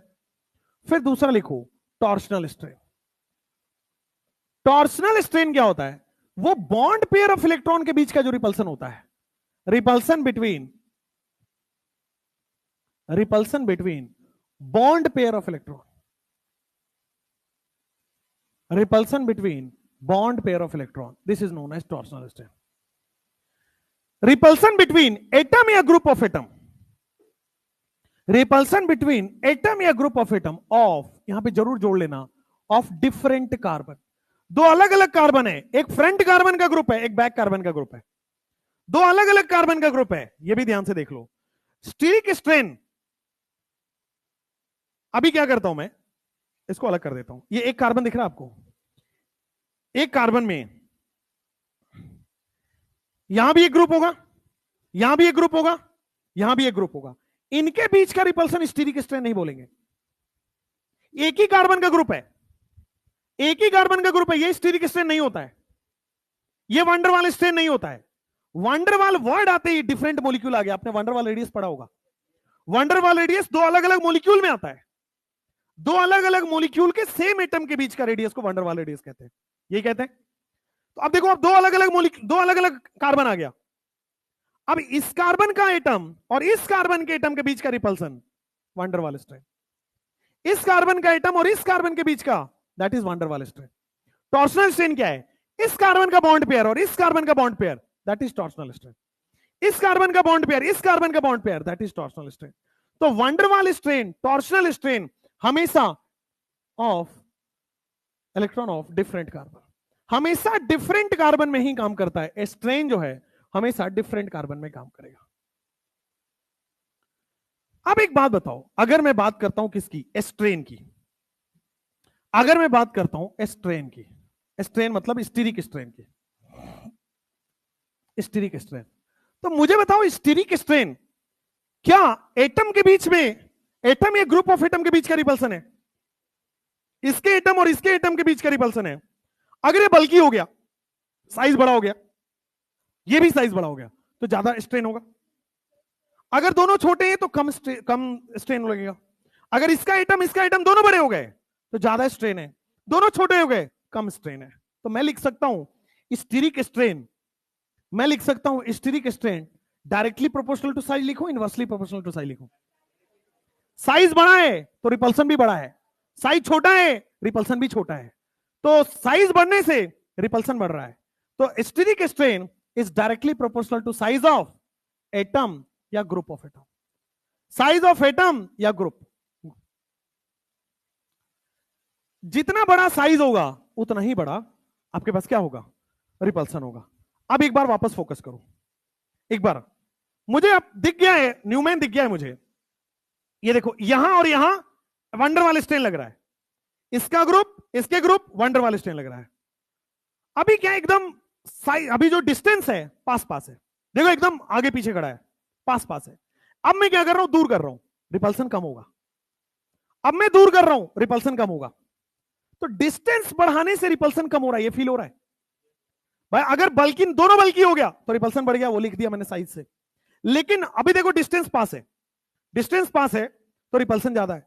जैसे ही मैं एंगल बढ़ाया डिस्टेंस बढ़ गया, डिस्टेंस बढ़ गया, बढ़ गया, बढ़ गया. डिस्टेंस बढ़ते बढ़ते देखो 180 पे आ गए, एकदम दूर, एकदम ऊपर, एकदम नीचे.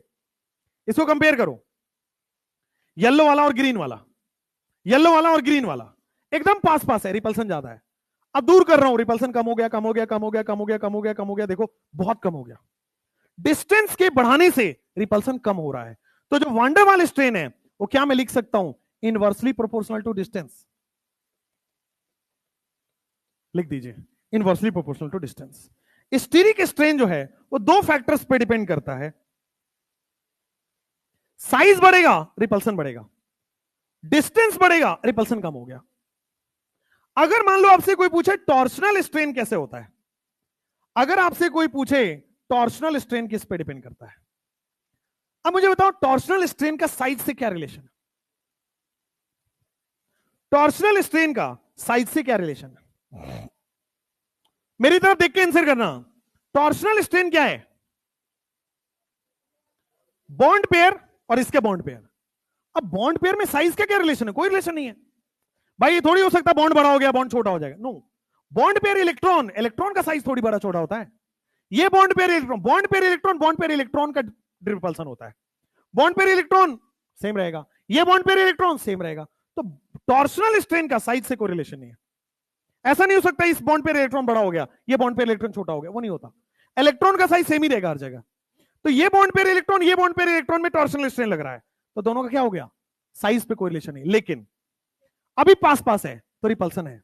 अगर मैं दोनों बॉन्ड को दूर कर दूं, बॉन्ड को दूर कर दिया रिपल्सन कम, बॉन्ड को और दूर कर दिया रिपल्सन कम, और दूर कर दिया रिपल्सन कम, तो टॉर्शनल स्ट्रेन भी डिस्टेंस पे डिपेंड हो रहा है, inversely proportional.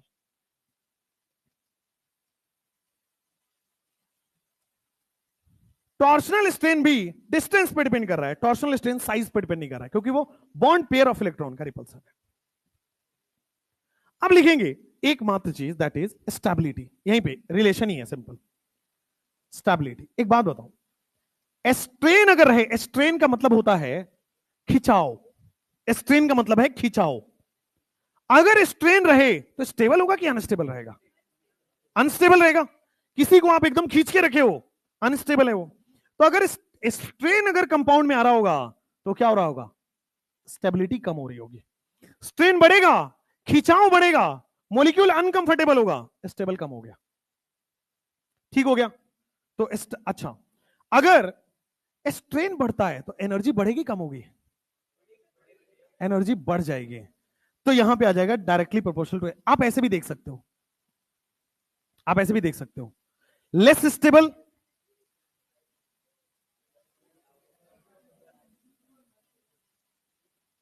One upon energy. आप ऐसे भी देख सकते हो, स्टेबिलिटी बढ़ रहा है, एनर्जी कम होगा, स्टेबिलिटी कम हो रहा है, एनर्जी बढ़ जाएगा।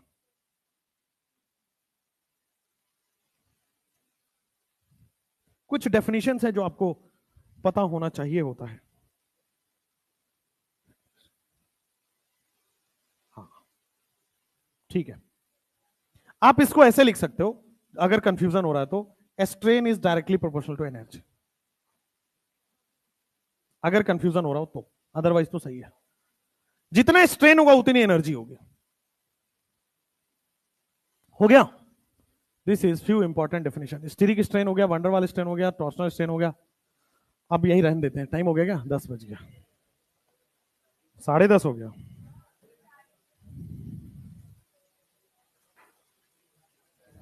चलो